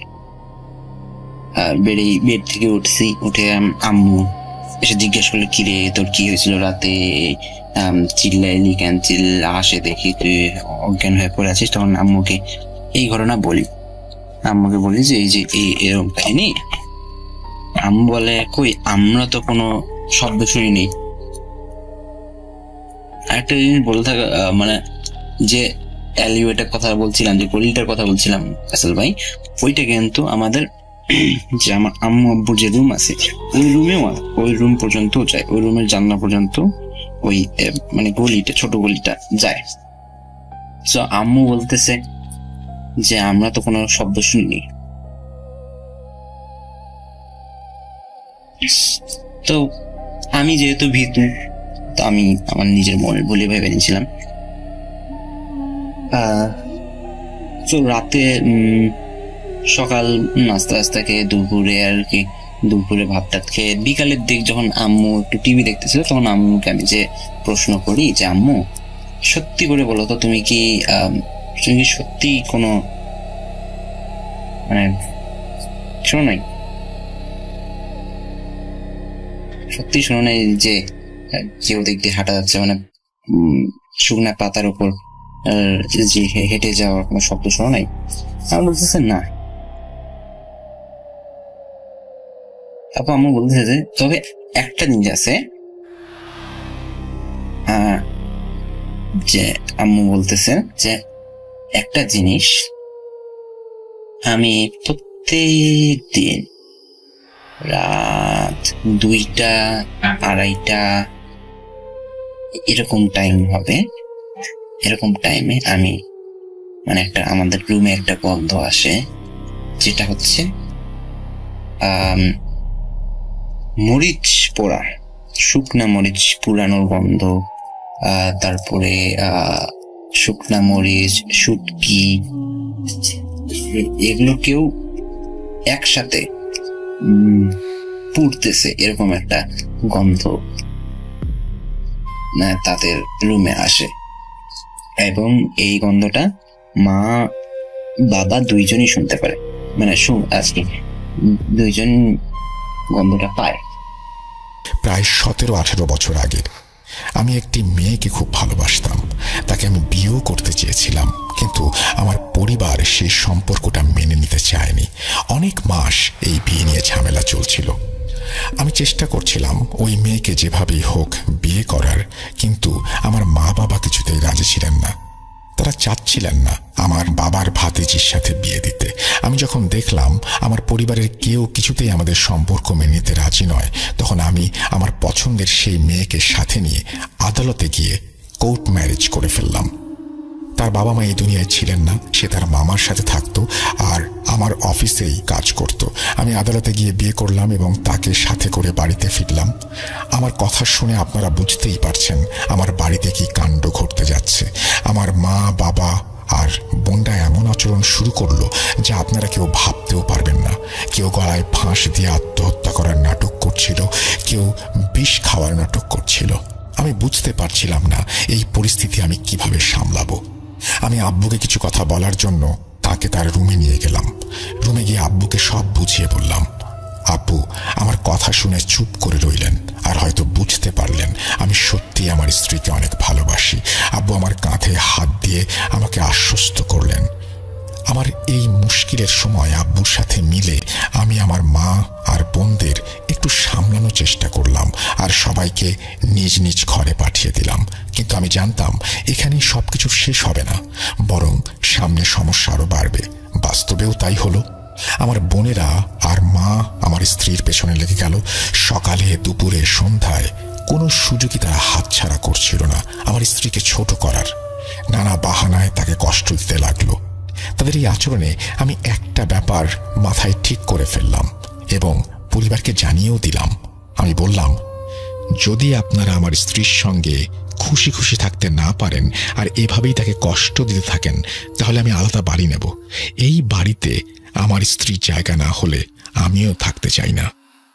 আমি ছিলাম আমার বাবা মার একমাত্র ছেলে আর 2 বোনের একমাত্র ভাই। যেহেতু আমি বাড়ির একমাত্র ছেলে ছিলাম আর বাড়ির একমাত্র রোজগারও আমারই ছিল, তাই আমার এই কথা শুনে আমার মা বোনেরা বেশ বড়সড় ধাক্কা খেল। যখন আমি আলাদা হওয়ার কথা বললাম, তখন ঘরের পরিবেশ হুট করেই পুরোপুরি বদলে গেল। আমার মা আর বোনদের আচরণও রাতারাতি পাল্টে গেল।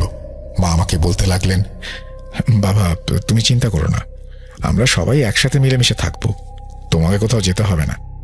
তাদের এই আচরণ দেখে আমি খুব খুশি হলাম। আমি তো শখের বশে আলাদা হচ্ছিলাম না, বরং তাদের আমার স্ত্রীর প্রতি করা দুর্ব্যবহার দেখেই আমাকে এই সিদ্ধান্ত নিতে হয়েছিল। কিন্তু তাদের বদলে যাওয়া আচরণ দেখে আমি নিজেও ভেতর থেকে কিছুটা অনুতাপ অনুভব করলাম। ভাবলাম হয়তো একটু বাড়াবাড়ি করে ফেলেছি। কিন্তু যখন ঘরের পরিস্থিতি ভালো হয়ে গেল, তখন আমার স্ত্রী নিজেই বলতে লাগলো আমার বোনেরা আর তাকে বিরক্ত করে না। তখন আমি সত্যি খুব খুশি হয়েছিলাম, মনে বেশ শান্তিও পেয়েছিলাম। মনে অনুতাপটাও ধীরে ধীরে কমতে শুরু করেছিল। এভাবে সবকিছু ঠিকঠাক চলতে লাগলো। বিয়ের পর আমার স্ত্রী চাকরি ছেড়ে ঘরেই থাকতে শুরু করলো। এটি ছিল তার নিজের সিদ্ধান্ত।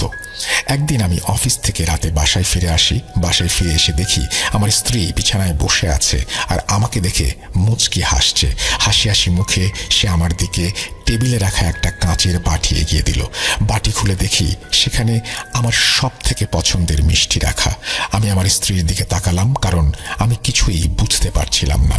তার দিকে তাকিয়ে আমি দেখি তার হাসি হাসি মুখে যেন কোথা থেকে অসম্ভব এক মায়া এসে ভর করেছে। এ যেন এক নুরানি হাসি। তাকে দেখে আমার মনের সব ক্লান্তি দূর হয়ে গেল। আমি তার পাশে বসে জিজ্ঞাসা করলাম, কি হয়েছে? আজ এত খাতির করছো যে? আমার কথা শুনে সে আমার কানে কানে বলল, আমি নাকি বাবা হতে চলেছি। এত বড় সুসংবাদের জন্য তার করা সেই আয়োজন আমার কাছে যেন অতি সামান্য মনে হতে লাগলো। সাথে সাথে আমি তাকে জড়িয়ে ধরলাম আর খুশিতে ঘর থেকে কিছু সময় পরই বের হয়ে গেলাম। আমি বাইরে থেকে বিরিয়ানি, মিষ্টি সব কিনে নিয়ে বাসায় আসলাম আর আমার স্ত্রীর পছন্দের সব খাবার কিনে নিয়ে আসলাম। বাড়ি এসে আমি আমার বাবা মা আর বোনদের এই সুসংবাদটা দিলাম। যখন আমি এই সুসংবাদটা তাদের শোনালাম, তাদের রিয়াকশন দেখে আমি খুবই অবাক হলাম। তারা কেন জানি না মোটেও খুশি হলো না, বরং তারা অদ্ভুত কিছু কথা বলতে শুরু করলো। তারা বলল, এত জলদি কিসের? তোমার রোজগারের অবস্থা জানো না? প্রয়োজনে এই বাচ্চাটাকে মেরে ফেলো আর এই মেয়েটাকেও তালাক দাও, অন্য কাউকে বিয়ে করো। আমি তাদের কথা শুনে আকাশ থেকে পড়লাম। আমি তাদেরকে বললাম, কোন ধরনের বোকার মতো কথা বলছেন আপনারা? যেমন আমি আপনাদের সন্তান, তেমনি সে এখনো দুনিয়াতেও আসেনি। সে আমার সন্তান। আপনারা আমার পরিবার হয়ে কিভাবে এত বড় কথা বলতে পারলেন? এই কথা আমাকে বললেন কিভাবে? এটাই শেষ। আমার স্ত্রী যেন এই কথা আর কোনোভাবেই জানতে না পারে। এটা আমি আপনাদের অনুরোধ করছি না। যদি কখনো সেই কথা জানে, সেই দিনই হবে আমার এই বাড়িতে থাকার শেষ দিন। আমি এসব বলে আমার রুমে চলে আসি। ভাবছিলাম পরিবারের নতুন সদস্য আসার খবর শুনে সবাই অনেক খুশি হবে, কিন্তু ঘরের পরিবেশ দেখে মনে হলো আমাদের ঘরটি যেন শোকের ছায়ায় ঢেকে গেছে। আমি আমার বোনদের আর বাবা মায়ের চিন্তা ভাবনা কিছুই বুঝতে পারছিলাম না। আমি জানি না তারা আসলে এখন চাইছেনটা কি। যখন তারা আমার স্ত্রীকে মেনে নিল, তখন আমাদের বাচ্চা হওয়ার ব্যাপারটায় তাদের কি সমস্যা থাকতে পারে? আর আমার রোজগার নেহাত কমও নয়। তাহলে তাদের এই আচরণের কারণ কি? আমি কিছুই খুঁজে পাচ্ছিলাম না। এভাবেই আমাদের সময়গুলো কেটে যাচ্ছিল। দেখতে দেখতে আমার স্ত্রীর ৪র্থ মাস চলে আসে। এই সময় কিছু অদ্ভুত ঘটনা ঘটতে শুরু করলো। আমার স্ত্রী হঠাৎ একদিন আমাকে বলল, তোমাকে একটা কথা বলার ছিল। আমার কেন জানি না খুব ভয় করে ইদানিং। আমি জানি না কেন, কিন্তু ভয় লাগে। আচ্ছা বলো তো, আমার এই বাচ্চাটা এই দুনিয়ায় আসবে তো? দুনিয়ার আলো দেখবে তো? তার কথা শুনে আমি বেশ অবাক হলাম। তাকে কি বলে শান্ত করব বুঝতে পারছিলাম না। আমি তার পাশে বসে জিজ্ঞাসা করলাম, এমন কথা কেন বলছো? কি হয়েছে? আর তুমি বলো তো, কি নিয়ে এত ভয় লাগছে তোমার? সে কোনো উত্তর দিল না, শুধু বলল, ব্যাস একটা অজানা ভয়। মাথার ভেতর অদ্ভুত অদ্ভুত চিন্তা আসে, এই যা। আমি তাকে বললাম, এই সময়ে মেয়েদের অনেক ধরনের চিন্তা মাথায় আসে। এই অবস্থায় হরমোনাল পরিবর্তন হয়, তাই হয়তো এমন হচ্ছে। মাথার চিন্তা ভাবনা অনেক সময় নিয়ন্ত্রণের বাইরেও চলে যায়, এটাই স্বাভাবিক। সে বলল, না, এমন কিছু হচ্ছে যেটা আমি নিজেও বুঝতে পারছি না, কিন্তু প্রতিনিয়ত সেটা ঘটে চলেছে। এমন এক পরিস্থিতির মধ্য দিয়ে আমার স্ত্রী দিনকাল কাটছিল, যার ফলে তার মাথা দিন দিন বিকল হয়ে যাচ্ছে। আমি যখন তাকে ডাক্তারের কাছে নিয়ে গেলাম, তাদের সব খুলে বললাম। তাদেরও আমার মতোই বক্তব্য। এমন অবস্থায় এসব হওয়া অস্বাভাবিক কিছু নয়। সাধারণত মেয়েরা এমন সময়ে কিছু ক্ষেত্রে মানসিক চাপের মধ্যে পড়ে। আমার মা বাবা এবং বোনদের আচরণও সেই সময়ের মধ্যে অনেকটা বদলে গেল। হঠাৎ করেই তাদের আবার আমার স্ত্রীর প্রতি সদাচরণ শুরু হলো। তাদের আচরণ থেকে মনে হচ্ছিল তারা যেন আমার স্ত্রীকে চোখে হারায়। হঠাৎ করেই তারা আমার স্ত্রীর প্রতি এতটাই নরম হয়ে গেল যে আমি নিজেও বিশ্বাস করতে পারছিলাম না। তারা নিজেরাই সারাদিন তার ঘরে পড়ে থাকতো, তার খাবার আর নাস্তা নিজেরাই বানাতো, আর তাকে নিজেরাই খাইয়ে দিত। তাদের এই খেয়াল দরদ দেখে সত্যিই আমার খুব ভালো লাগছিল। আমি এখন পুরোপুরি নিশ্চিন্ত। এখন আমি অফিসে খুব শান্তিতে কাজ করতে পারছি। আগে তো বাড়িতে স্ত্রীর কথা ভাবতে হতো, তাই অফিসের কাজে মন লাগতো না। একদিন রাতে বাসায় ফিরে দেখি আমার স্ত্রীর মুখ শুকিয়ে আছে। আমি তৎক্ষণাৎ কিছু জিজ্ঞাসা না করে আগে ফ্রেশ হয়ে খেয়ে নিলাম। রাতে তার সাথে বিস্তারিত আলোচনার জন্য মনস্থির করলাম। রাতে বিছানায় শুয়ে শুয়ে আমি তাকে জিজ্ঞাসা করলাম, কিছু হয়েছে? কেউ কিছু বলেছে? তোমাকে এমন শুকনো দেখাচ্ছে কেন? আমার কথা শুনেই সে চোখ বড় বড় করে আমার দিকে তাকালো আর বলল, তুমি জানো, আমাদের ঘরে একটা অদ্ভুত ছোট ছেলে আছে, যার উচ্চতা প্রায় ৩-৩.৫ ফুট হবে। তার মুখ আর শরীর দুটোই আগুনে পুড়ে ঝলসে গেছে। সে আমার দিকে তাকিয়ে থাকে সারাক্ষণ। আমার খুব ভয় হচ্ছে।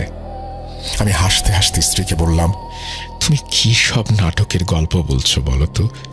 এখানে ছোট বাচ্চা আসবে কোত্থেকে? আমার কথা শুনে স্ত্রী কিছুটা চুপ হয়ে গেল। সে বলল, সে আমাকে সত্যি কথাই বলেছে। সেই ছোট ছেলে প্রায়ই নাকি আমার স্ত্রীকে ঘরে তাকে দেখতে আসে আর শুধু তার দিকেই তাকিয়ে থাকে। এখন আমি কি ভাববো না ভাববো আমি বুঝতে পারছিলাম না। যদিও তার কথাগুলো বিশ্বাসযোগ্য ছিল না, তবু আমি তাকে এটা বলতে পারলাম না তার অবস্থার কথা ভেবে। আমি শুধু নরম সুরে বললাম, হয়তো তোমার কোথাও ভুল হচ্ছে। নিশ্চয়ই তুমি কোনো স্বপ্ন দেখছিলে। এমন কিছু তো সাধারণ মানুষ বিশ্বাসই করতে পারে না যে তাদের ঘরে পুড়ে যাওয়া কোনো শিশু ঘোরাফেরা করছে। কিন্তু আমার স্ত্রী বারবার কসম করে বলতো, না, আমি ভুল দেখিনি। সে আমাদের ঘরেই থাকে, আর আমি তাকে অনেকবার আমার দিকে তাকানো অবস্থায় দেখেছি। আমি তাকে শান্ত করার জন্য বললাম, যা হচ্ছে তা নিয়ে চিন্তা করো না। সে তো শুধু তাকিয়েই আছে, তাই না? তোমাকে তো বিরক্ত করছে না। আর তুমি এত বেশি সুন্দর যে তোমাকে দেখে মানুষ তাকিয়েই থাকবে। আমি তাকে স্বাভাবিক করার জন্য তার সাথে হাসি ঠাট্টা করতে শুরু করলাম। সেদিন রাত কোনোভাবে পার হয়ে গেল। এক রাতে আমরা দুজনে ঘুমাচ্ছিলাম। হঠাৎ আমার স্ত্রীর চিৎকারে আমার ঘুম ভেঙে গেল। সে চিৎকার করছিল আর নিজের শরীরে হাত বুলাচ্ছিল। এই অবস্থায় সে বারবার বলছিল, আমার শরীরে টিকটিকি ঢুকে গেছে, আমার নাক দিয়ে ঢুকেছে, আমার কান দিয়ে ঢুকেছে। আমি তাড়াতাড়ি ঘরের লাইট অন করলাম, কিন্তু সেখানে কোনো টিকটিকির দেখা নেই। তবুও সে তখনও তার শরীর ঝাড়া দিচ্ছে, যেন টিকটিকি এখনো তার গায়ে আছে। আমি তার মাথায় হাত রেখে বললাম, দেখো, তোমার শরীরে কোনো টিকটিকি নেই, আর টিকটিকি মানুষের নাক আর কান দিয়ে ঢুকবে কিভাবে? মশারি টাঙানো আছে, সে বাইরে থেকে ভেতরে আসবে কিভাবে? কিন্তু তার মুখের ভয় আমাকে বারবার বলে দিচ্ছিল যে সে প্রচণ্ড ভয়ে দিন দিন নেতিয়ে যাচ্ছে। আমি তাকে কাছে টেনে নিলাম, তার কাঁধে হাত রাখলাম, বললাম, তুমি এখন ঘুমাও, আমি জেগে আছি, আর তোমার ওপর কোনো টিকটিকি আসবে না। এই কথা শুনে সে একটু স্বস্তি পেল, আর কিছুক্ষণ পর ঘুমিয়ে পড়ল। যখন সে ঘুমোচ্ছিল, আমি কিভাবে যেন দেখলাম একটা ছায়া আমাদের বিছানা থেকে বেরিয়ে যাচ্ছে। ছায়াটা ঠিক তেমন ছিল যেমনটা আমার স্ত্রী আমাকে বলেছিল। সেটা 3-3.5 ফুটের একটা ছায়া, আর তার শরীর হালকা দৃশ্যমান। সে একটি ছোট ছেলে, তার পুরো শরীরটাই আগুনে পোড়া। ছায়াটা কয়েক সেকেন্ডের জন্য আমাকে দেখা দিল, আর তারপর হঠাৎ করেই কোথায় যেন অদৃশ্য হয়ে গেল। আমি এটাকে নিজের ভুল ভেবে সেদিন রাতে আমার স্ত্রী ঘুমিয়ে যাবার পর ঘুমিয়ে পড়লাম। সকালে যখন উঠলাম, তখন আমার স্ত্রী রক্ত বমি করছিল। সে মারাত্মক অসুস্থ হয়ে পড়েছিল, তার মুখ থেকে ক্রমাগত রক্ত ঝরছিল, সে কোনো কথা বলতে পারছিল না। আমি দ্রুত তাকে হাসপাতালে নিয়ে গেলাম। অ্যাম্বুলেন্সে থাকা অবস্থায় সে আমাকে কিছু একটা বলার চেষ্টা করছিল। আমি তাকে খুব ভালোবাসা আর মায়া দিয়ে বোঝালাম, তুমি চিন্তা করো না, তুমি সুস্থ হয়ে যাবে, তোমার কিচ্ছু হবে না, আল্লাহ আছেন, ওনার উপরে ভরসা রাখো। ডাক্তারের কাছে ছুটে গিয়ে অনেক টেস্ট করালাম।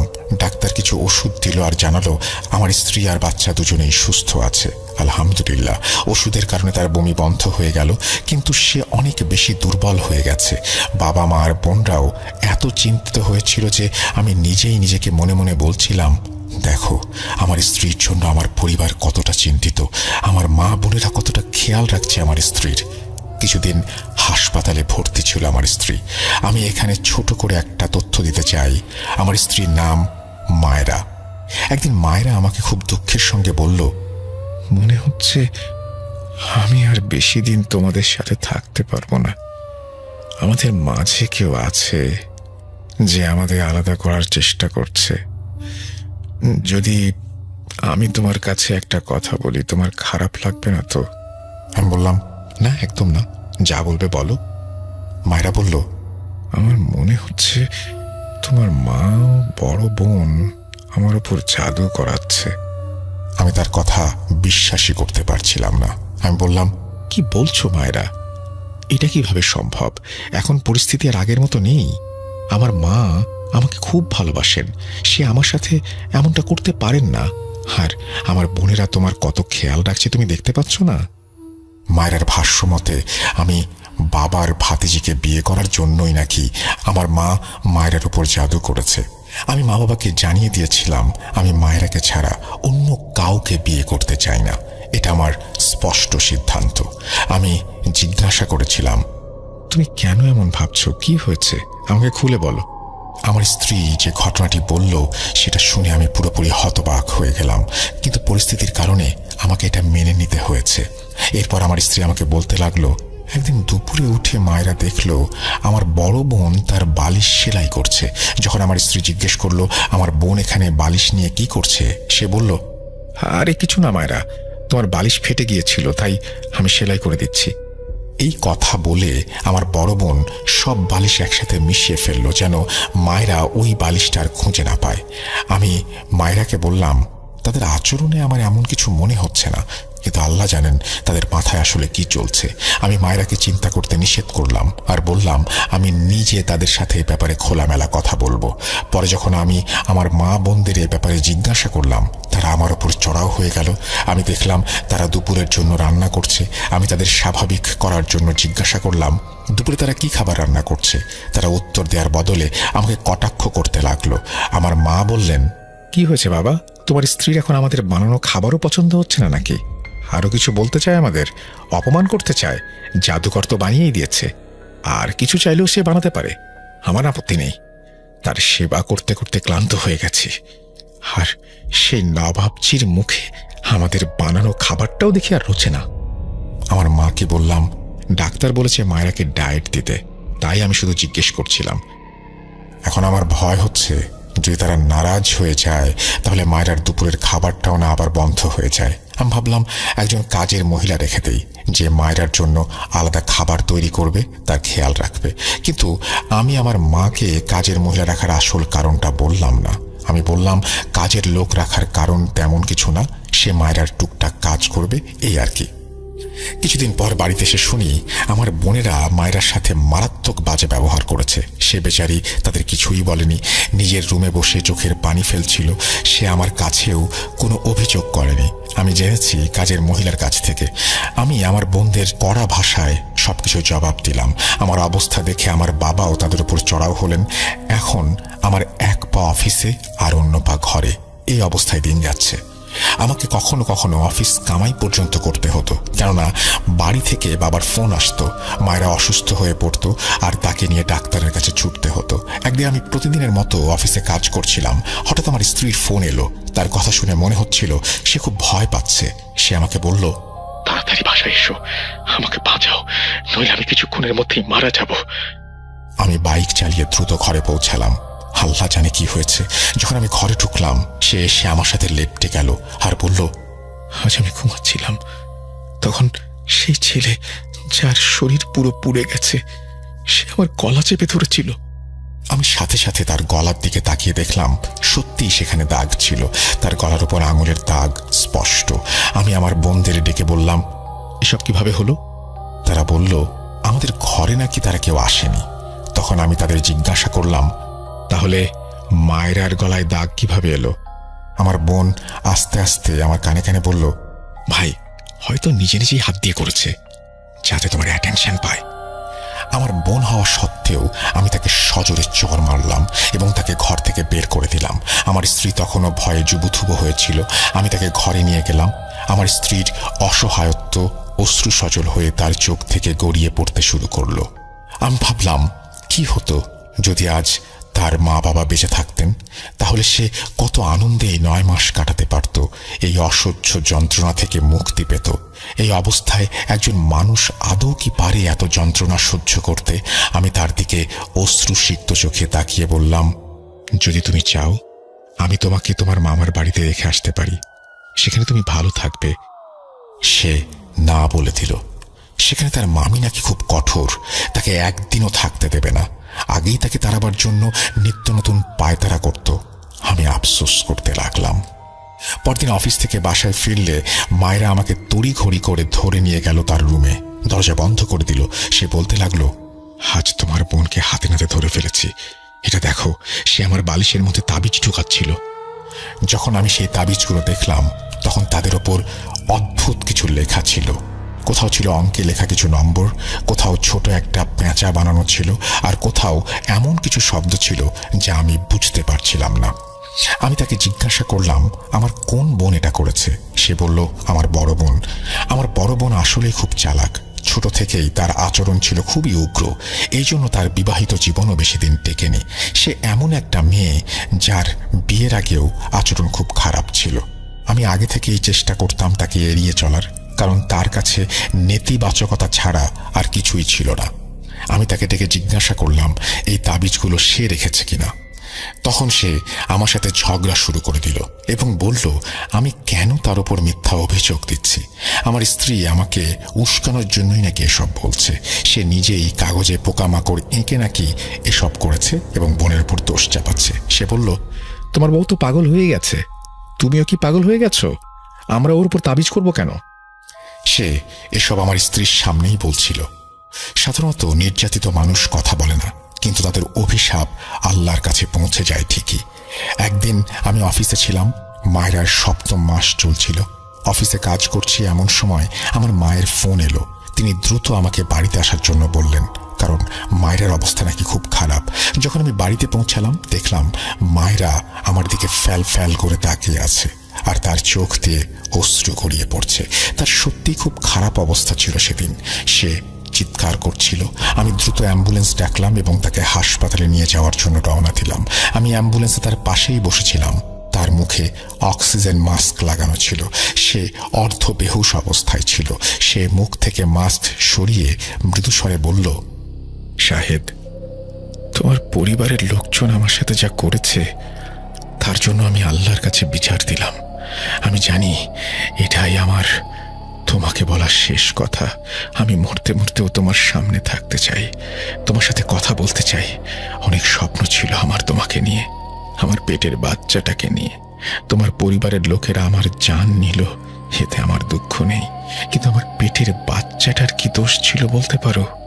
তাকে দুনিয়ার আলো দেখার আগেই দুনিয়া থেকে বিদায় নিতে হচ্ছে। আমি ওর চেহারাটাও দেখতে পারলাম না শাহেদ, দেখতে পারলাম না।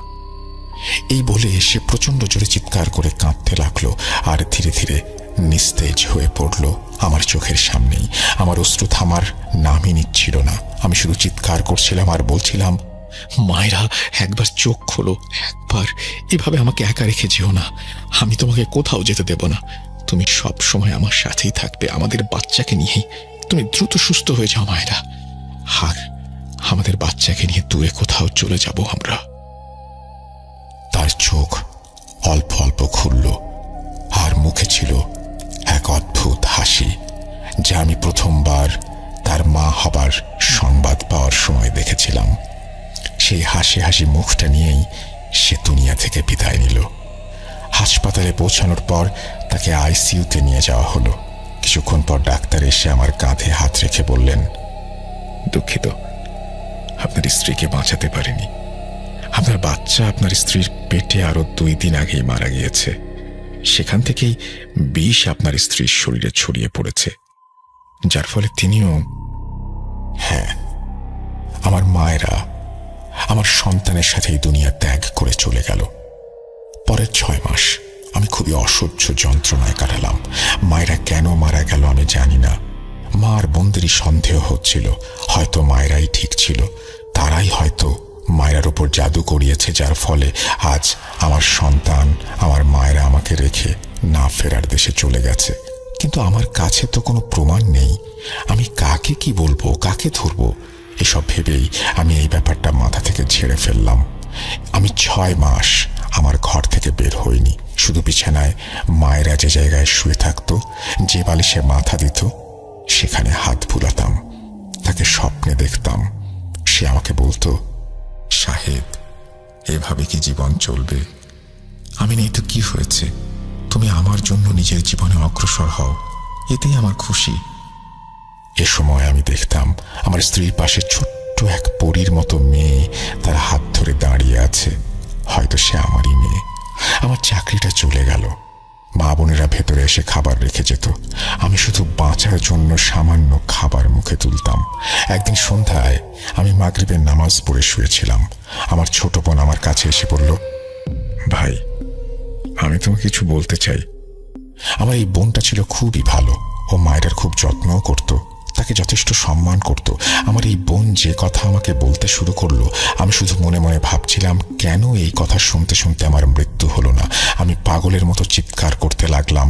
আমার বোন বলল, ভাই, মায়েরা ভাবির ওপর আসলে জাদু করা হয়েছিল, এটা সত্যি। এটা আমিও জানতাম না। তুমি হয়তো ভাবছো এই জাদু বড় আপু করেছে, কিন্তু না, বড় আপু শুধু সাহায্যই করেছে। তুমি এখন ভাববে তাহলে মা এই জাদু করিয়েছে। সেটাও ভুল। এই জাদু করিয়েছেন স্বয়ং আমাদের বাবা। বাবা সবসময় তোমাকে সাপোর্ট করতো ঠিকই, কিন্তু তিনি ভেতর থেকে মায়েরা ভাবির প্রতি প্রচন্ড নারাজ ছিলেন। তোমাদের সন্তান হবার সংবাদ পেয়ে তিনি হিংস্র হয়ে ওঠেন। বড় বোনের সাহায্যে তিনি এই কাজ করেন। মায়েরা ভাবিকে তেমন একটা পছন্দ না করলেও তাকে কখনো মেরে ফেলার বা ক্ষতি করার চিন্তা করেনি। আমার বোন কথাগুলো বলছিল আর আমি যেন মাটির ভেতরে ঢুকে যাচ্ছিলাম। সে বলল, ভাবিকে খাবারের মধ্যে বিষাক্ত রক্ত মিশিয়ে খাওয়ানো হতো, আর সেটা কোনো সাধারণ প্রাণীর রক্ত না, বরং মৃত শিশুর রক্ত। আব্বা এবং বড় বোন কবরস্থানে গিয়ে মৃত শিশু কবর থেকে বের করে তাদের রক্ত সংগ্রহ করত। রান্নার পর ভাবির খাবারে তা মিশিয়ে দিত মায়ের আর আমার চোখ ফাঁকি দিয়ে। কবরস্থানের লোকের সাথে বাবার পরিচয় ছিল।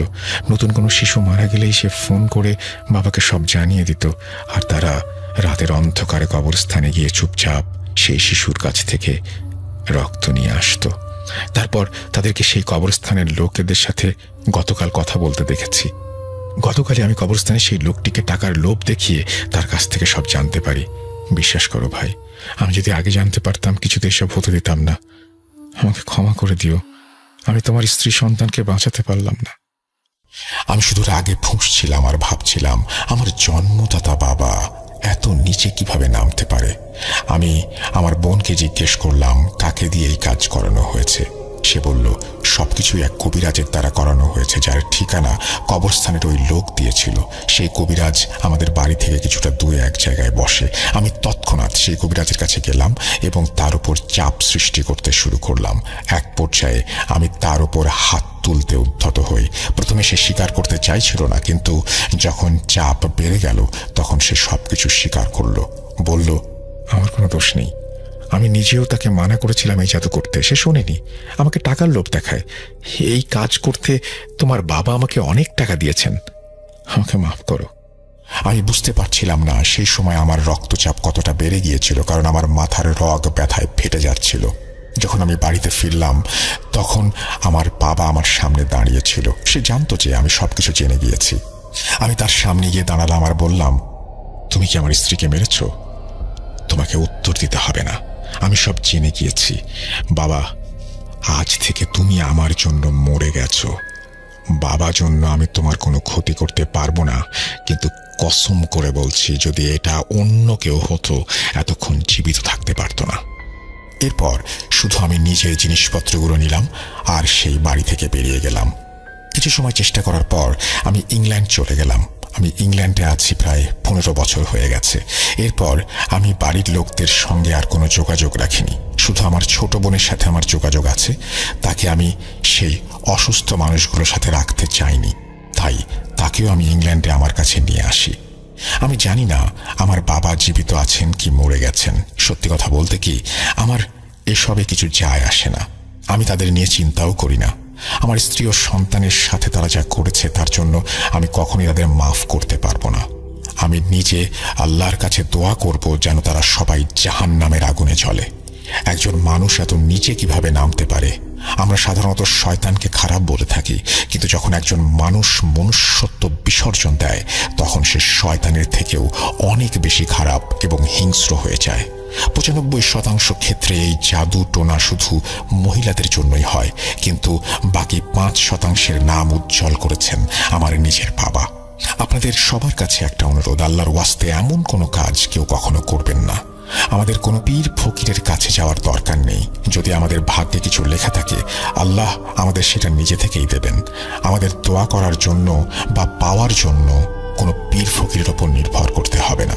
যদি আমাদের ভাগ্যে লেখা থাকে তাহলে সেটা ঘরে বসে আল্লাহ আমাদের প্রদান করবেন।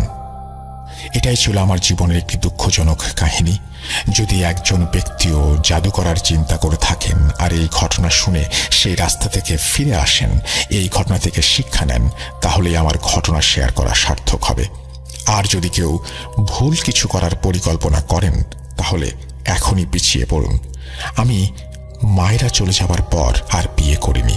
বাকি জীবন এভাবেই কাটিয়ে দেব তার স্মৃতিচারণ করেই। বলে রাখি যে আমার পরিবারে মা বাবা আছেন এবং আমার একজন বড় বোন আছেন। আমি আমার বড় বোনের থেকে ছোট এবং আমার যে বোনের সাথে এই ঘটনাটি ঘটেছিল তিনি ছিলেন সব থেকে ছোট আমাদের ভাই বোনের মধ্যে। তখন সে 6ষ্ঠ শ্রেণীর ছাত্রী ছিল। এই ঘটনাটি আজকে থেকে মোটামুটি প্রায় 10 বছর আগের ঘটনা হবে। তখন সে 6ষ্ঠ শ্রেণীতে ছিল এবং আমি তখন মাধ্যমিকে পড়াশোনা করতাম এবং আমার বোন তখন অনার্স করছিল। আমাদের মা বাবা সবসময় ঘরের পরিবেশ খুব সুন্দর মতো রাখতেন আর আমাদের ভাই বোনদের মধ্যে সম্পর্ক ছিল খুবই সুন্দর। আজ পর্যন্ত আমরা কোনো কিছু নিয়ে ঝগড়া করিনি। সবসময় একে অপরের সাথে বন্ধুত্বপূর্ণ আচরণ করতাম আর নিজেদের মনের সব কথা ছিল সব আমরা একজনের সাথে শেয়ার করতাম। একদিন স্কুল ছুটি হওয়ার পর বন্ধুদের সাথে আমরা বেরিয়ে পড়লাম। সন্ধ্যায় বাড়ি ফিরে এসে দেখি বাড়ির লোকজন অনেক চিন্তিত। বড় বোনের মুখও খুবই দুঃখী লাগছিল। আমি ওনাকে জিজ্ঞেস করলাম, ছোট বোন কোথায়? তখন আম্মা বললেন তার শারীরিক অবস্থা নাকি ভালো নেই এবং সে ঘরে আছে। তার শরীর খারাপ শুনে আমি চিন্তিত হয়ে গেলাম এবং তার ঘরে যেতে চাইলাম, কিন্তু আম্মা আমাকে বাধা দিলেন। এখন যেও না ওর ঘরে, ও কষ্ট পাচ্ছিল এই কারণে ঘুমিয়ে গেছে, থাক, এখন যেতে হবে না। আমি আম্মার দিকে তাকিয়ে অবাক হয়ে জিজ্ঞেস করলাম, আম্মা সকালে তো সবকিছু ঠিক ছিল, হঠাৎ করে কি হলো? আম্মু তখন আমাকে কিছু বললেন না, কিন্তু আমার বড় বোন আমাকে তার ঘরে নিয়ে গেলেন এবং সেখানে গিয়ে বললেন যে ছোটটা খুব অদ্ভুত আচরণ করছে, কখনো তার চোখ উঠছে, কখনো আমাদের দিকে তাকিয়ে গর্জন করছে। আমি উঠে দাঁড়িয়ে পড়লাম এবং বড় বোনকে বললাম, চলো তাহলে আমরা ডাক্তারের কাছে নিয়ে যাই ওকে। আমার বড় বোন বললেন, না না, এখনই দরকার নাই, আগে তাকে ঘুমাতে দাও, হতে পারে ঘুমিয়ে এসে ঠিক হয়ে যেতে পারে। সে সকালে ঘুম থেকে ওঠেনি, আর আমি তার জন্য বাইরে বসে চিন্তিত হয়ে রয়েছিলাম এবং এরপর থেকেই তার এরকম অবস্থা। ঘুমাক, কালকে দেখা যাবে। আমি সেদিন সকালবেলার স্কুলে যাইনি। আমার বোন ঘুম থেকে তখনও ওঠেনি। আমি একই অবস্থায় বাইরে বসে চিন্তিত হয়ে রইলাম এবং সকালে যখন সে ফাইনালি তার ঘর থেকে বের হলো তখন তার মুখটা বেশ মলিন ছিল। আমি তাকে গিয়ে জিজ্ঞেস করলাম, কে রে, তোর শরীর কেমন এখন? ও খুব ঠান্ডা গলায় উত্তর দিল, হ্যাঁ ভালো আছি। তারপর আমরা সবাই টেবিলের সামনে বসে নাস্তা করতে শুরু করলাম। আমি লক্ষ্য করছিলাম যে ছোট বোন কিছু অদ্ভুত আচরণ করছে। না সে আমাদের পরিবারের কথায় যোগ দিচ্ছিল, না আমাদের দিকে মন দিয়ে তাকাচ্ছিল। যদিও সে তার বাড়ির একদম এমন একজন সদস্য ছিল যে বাড়ির প্রাণ ছিল বলা যায়। আমাদের কথায় মজা করা ছিল তার সব থেকে প্রিয় কাজ। এটা কিভাবে সম্ভব যে সে আজ পুরোপুরি চুপচাপ ছিল? আমি বারবার তার নাম নিয়ে তার সাথে কথা বলার চেষ্টা করলাম, কিন্তু এত চেষ্টা করার পরেও সে আমার দিকে তাকাচ্ছিল না, যেন আমি তার জন্য একেবারে অপরিচিত একজন ব্যক্তি ছিলাম। তারপর সে নাস্তা করে আবার নিজের ঘরে চলে এলো। ঘরে গিয়ে সে ঘরের দরজা লক করে দিল। আমি আম্মুকে বললাম, আম্মু এটা কি হইল? আম্মু বললেন, মনে হচ্ছে ওর কোনো বন্ধুদের সাথে ঝগড়া হয়েছে, বাদ দে, চিন্তা করিস না। আমরা সবাই জানতাম যে সে খুবই ইমোশনাল এবং সংবেদনশীল একজন ব্যক্তি ছিল। ছোট ছোট বিষয়গুলো মাথায় নিয়ে খুব সহজেই দুশ্চিন্তায় পড়ে যেত। আমি তার ঘরের দিকে হাঁটা শুরু করলাম এবং গিয়ে দরজায় নক করতে লাগলাম। প্রথমে সে কোনো উত্তর দিল না। যখন আমি তাকে ডাকতে শুরু করলাম তখন সে বলল, ভাই এখান থেকে চলে যা, কথা বলতে ইচ্ছা করছে না। আমি যখন কাউকে কথা বলতে চাইছিলাম না এই কথাগুলো, তখন আমার আম্মু জিজ্ঞেস করলেন যে তুই যে ওর রুমে গেলি, কি হইল? আমি আম্মুকে কিছু বলিনি। বাড়িতে তখন আম্মা আর ছোট বোন একা ছিল। দুপুরে যখন আমরা বাড়িতে ফিরে এলাম তখন দেখে অবাক হলাম যে আম্মা বাড়ির বাইরে হাঁটছিলেন। আমাদের আসতে দেখে তিনি দ্রুত আমাদের কাছে দৌড়ে এলেন এবং বললেন, দ্রুত ভেতরে চলো আর দেখো ভেতরে কি হয়েছে। আম্মাকে একা দেখে আমরা একটু চিন্তিত হয়ে পড়লাম যে তিনি কেন বাইরে একা হাঁটছেন। যখন আমরা তিনজন ভেতরে গেলাম তখন আম্মা আমাদের রান্নাঘরের দিকে নিয়ে গেলেন। দেখলাম বাসনগুলো সব পড়ে ভেঙে গেছে। আমরা হতবাক হয়ে সেই দৃশ্য দেখছিলাম আর আম্মুর দিকে তাকিয়ে প্রশ্ন করছিলাম। আমি সাহস করে বললাম, আম্মু এটা কিভাবে হলো? আম্মু বললেন, বাবা এটা সব ছোটর কাজ। আমরা দুজনে আম্মুর কথা শুনে চিন্তিত হয়ে গেলাম আর জিজ্ঞেস করতে লাগলাম, আম্মু ছোট কিভাবে এই কাজগুলি করেছে? আম্মু বললেন, বাবা আমি রান্না করছিলাম, হঠাৎ মনে হলো পেছনে কেউ একটা বিড়াল এসছে। সে আসতেই আমার কোমরের পেছনে নখ দিয়ে এমন আঁচড় দিয়েছে যে বাসনগুলো আমার হাত থেকে পড়ে যায় এবং এরপরে মনে হচ্ছিল কেউ যেন সেই বাসনগুলোকে তুলে দেয়ালের দিকে মারছে। তারপর আমি দেখলাম আমার পেছনে ছোট দাঁড়িয়ে আছে। এই কথা বলতে গেলে কাচের বাসন ভাঙার জন্যই আমার আম্মুরও হাত কেটে যায় এবং ছোটরও হাত কেটে রক্ত বের হয়ে যায়। আমরা যখন ওই দিকটা তাকালাম সেখান থেকে আম্মু বলছিল সেখানে সত্যি অনেক রক্ত পড়েছিল। আমরা দ্রুত ছোটর ঘরের দিকে ছুটলাম, কিন্তু ঘরটা লক করা ছিল। আমি দরজায় জোরে জোরে ঠক ঠক করতে লাগলাম, ছোট দরজা খোলো, তোমার হাতে বেশি আঘাত লেগেছে, এটাকে চিকিৎসা করাতে হবে, কোথাও বেশি রক্ত যেন চলে না যায়, বেরিয়ে এসো তাড়াতাড়ি। এই কথাগুলো বলার পরে ভেতর থেকে কোনো উত্তর আমরা পেলাম না। আমি দ্রুত ঘরে গিয়ে সেই ঘরের অন্য চাবি নিয়ে এলাম, কিন্তু ভেতর থেকে সে তালা লাগিয়ে রেখেছিল। আমি আব্বুকে ফোন করে বাসায় ডেকে নিলাম। আব্বু আমার ছোট বোনের ঘরের দরজা ভেঙে ফেললেন। তার বিছানার উপর প্রচুর রক্ত পড়েছিল। আমরা তাকে নিয়ে হাসপাতালে ছুটলাম। ওখানে গিয়ে জানলাম যে তার অনেক রক্ত চলে গেছে কাটা স্থান থেকে। আব্বু তাকে নিজের রক্ত দিলেন। 2-4 দিনের মধ্যে তার স্বাস্থ্যের একটু উন্নতি হলো, কিন্তু তার আচরণ তেমনই রয়ে গেল। আমি বারবার জিজ্ঞেস করেছিলাম, ছোট বল কি হয়েছে তোর, তুই আমাকে বলবি তো যে তোর কি হয়েছে, তুই এভাবে কেন বদলে গেলি? সে আমার দিকে অনেক অচেনা নজরে তাকিয়েছিল, যেন আমাকে চিনতে পারছে না। আমরা পরিবার মিলে সিদ্ধান্ত নিলাম তাকে স্কুলে পাঠানো উচিত এবং তার প্রিন্সিপালের সাথে কথা বলা উচিত এবং তার বন্ধুদের সাথেও কথা বলা উচিত ভেবেই আমরা তাকে স্কুলে নিয়ে যাওয়ার জন্য চিন্তা করলাম। শেষে সেই দিন আসলো যেদিন আমরা তাকে স্কুলে নিয়ে গেলাম। আমরা যখন প্রিন্সিপালের অফিসে পৌঁছালাম আর সবকিছু বললাম, তিনি ছোট সমস্ত বন্ধু বান্ধবদেরকে ডেকে আনলেন। তারপর তিনি আমাদের ছোটর বন্ধুদের সঙ্গে এক ঘরে রেখে বেরিয়ে গেলেন কথা বলার জন্য। আম্মু ছোটর বন্ধুদেরকে প্রশ্ন করতে লাগলেন, বলতো কি হয়েছিল যেদিন থেকে ছোটর এমন আচরণ শুরু হয়েছে, সেদিন কি হয়েছিল? ছোটর কয়েকজন বন্ধু বলতে লাগলো, আন্টি আমাদের তো কিছুই মনে নেই, এরকম আমরা তো কিছু জানি না, ওই দিন তো অস্বাভাবিক কিছুই হয় নাই। কিন্তু তাদের মধ্যে একজন বন্ধু খুবই চুপচাপ অবস্থায় ছিল। আম্মুকে আমি বললাম, আম্মু ওকে জিজ্ঞেস করো তো, ও এত চুপচাপ কি কারণে, ও কি জানে কিছু? আম্মু যখন তাকে জিজ্ঞেস করলেন, প্রথমে সে ভয় পেল এবং বললাম, না না আন্টি, আমি কিছু জানি না, আমি কিছুই জানি না। আম্মু ছোটর বন্ধুদের তার অবস্থার কথা বললেন এবং বলার সময় নিজেও কেঁদে ফেললেন। তখন সেই বন্ধুটি একদম চুপ হয়ে গেল। হঠাৎ করে বলে উঠল, আন্টি আমি আপনাকে বলছি, সেদিন ব্রেকের সময় আমরা স্কুলের পেছনে গিয়েছিলাম। হাঁটতে হাঁটতে সেখানে আমাদের কিছু ডিম পড়ে থাকতে দেখা গেল। ছোটকে কি জানি শয়তানে ধরলো জানি না, সেই ডিমগুলোকে ফুটবলের মতো লাথি মারল। সেখানে 3টা ডিম পড়েছিল আর সে এই 3টা ডিমের সাথে একই কাজ করলো। ডিমগুলো যখন দেয়ালে গিয়ে লেগে পড়লো এবং ভেঙে গেল, ততটুকুতেই সে থেমে গেল না, কিন্তু আশ্চর্যজনক ভাবে ডিমের ভেতরের রংগুলো ছিল কালো। তাদের কুসুম আর সাদা অংশের অ্যালবুমিন সবই কালো ছিল। সেখান থেকে এত পরিমাণে দুর্গন্ধ আসছিল যে আমরা অনেক দূরে দাঁড়িয়েছিলাম, তাও দুর্গন্ধ আমাদের কাছে আসছিলই। ছোটর বান্ধবী বলছিল, আমি তাকে বলেছি এখান থেকে বেরিয়ে যেতে, কিন্তু ছোট একটা অদ্ভুত কাজ করলো। মনে হচ্ছিল কেউ যেন তাকে এটা করতে বাধ্য করেছে।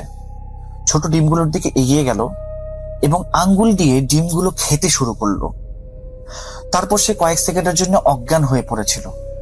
যখন উঠল তখন তার বান্ধবী আমাদেরকে বলেছিল যে তার মুখ থেকে বিড়ালের মতো আওয়াজ বের হচ্ছে। এরপর ছোট তার বান্ধবীর উপর নাকি হামলাও করেছিল। সেই মেয়েটি দুঃখ করে তার হাত দেখাচ্ছিল, যেখানে ছোট নখের দাগ এখনো ছিল। ছোটর বান্ধবী বারবার কাঁদতে কাঁদতে আম্মুর কাছে বলছিল, আন্টি এটা আমার কোনো দোষ নাই, বিশ্বাস করেন আমি ওকে থামানোর চেষ্টা করছি, কিন্তু মনে হচ্ছিল যেন কেউ জোর করে ওকে দিয়ে কাজগুলো করাচ্ছিল। এখন আমি আসলে আর কিছু জানি না আন্টি। আম্মু আমাদের আরো বোঝাতে বলেছিলেন যে এই ডিমগুলো ইত্যাদি কি কারণে ফেলা হয়েছিল, বা এটার সাথে কারো সংযোগ ছিল কিনা, বা অন্য কোনো সমস্যা, জিন জাতীয় কোনো সমস্যা, এটার কথা আম্মু চিন্তা করছিলেন। আম্মু বাড়ি ফিরে আসার পরে আমার নানির সাথে যোগাযোগ করলেন। আম্মু নানিকে সবকিছু খুলে বললে তিনি বিরক্ত হয়ে গেলেন এবং আম্মুকে বললেন যে তার মাথার পাশে গিয়ে কানে আজান দাও। আম্মু যখন আমাকে এই কথাটা বললেন তখন আমি আমার মোবাইলে আজান ছাড়লাম এবং তার বিছানার কাছে রেখে দিলাম। সে তখন অঘোরে ঘুমাচ্ছিল। আমি আজান রিপিটেশনে লাগালাম আর একটু নরম গলায়, যাতে সে আওয়াজ শুনে উঠে না যায়। আমি আজান দিলে বাইরের টিভির লজে বসেছিলাম। আম্মু আর বড় বোন আমার সাথেই ছিল। আমরা আলোচনা করছিলাম এখন কি করা উচিত, ছোটকে এসবের হাত থেকে কিভাবে বের করা যায়। আসলে এখানে এত ঠান্ডা পড়ে না, কিন্তু এই এত ঠান্ডা ছিল যে এই মুহূর্তে এত ঠান্ডা ছিল যে আমরা পাখা বন্ধ করে রেখেছিলাম। এটাই ছিল কারণ যে ভেতরে আজান নরম গলায় লাগিয়েছিলাম, যেহেতু ফ্যান বন্ধ ছিল তবুও সেই আজানের আওয়াজ বাহিরে পর্যন্ত আসছিল। হঠাৎ করে আওয়াজটা বন্ধ হয়ে গেল। মনে হলো মোবাইলের চার্জ হয়তোবা শেষ। আমি আমার ঘর থেকে চার্জার নিয়ে বোনের ঘরের দিকে গেলাম, কিন্তু ঢুকতেই দেখি বোন তো ঘুমাচ্ছে আর আমার মোবাইল যে জায়গায় রেখেছিলাম সেখানে 2 টুকরো হয়ে পড়ে আছে। ভাই বিশ্বাস করেন, টুকরোগুলো এমন ভাবে কাটা ছিল যেন কেকের টুকরো কাটা হয়, এত মসৃণ ভাবে মাছ থেকে কাটা। আর এটা আমার নতুন আইফোন ছিল। মাত্র 1 মাস আগে কিনেছিলাম। আমার চোখে পানি এসে গেল। আমি আমার মোবাইলের 2টা টুকরা হাতে তুলে নিয়ে ঘর থেকে বেরিয়ে এলাম।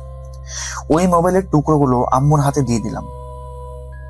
আম্মু মোবাইলের টুকরা অবস্থা দেখে ভয় পেয়ে গেলেন এবং বললেন, এটা কি করে ভাঙলো? আমি কান্না করতে করতে বললাম, না আম্মু, এটা তো টেবিলের উপর ভাঙা ছিল।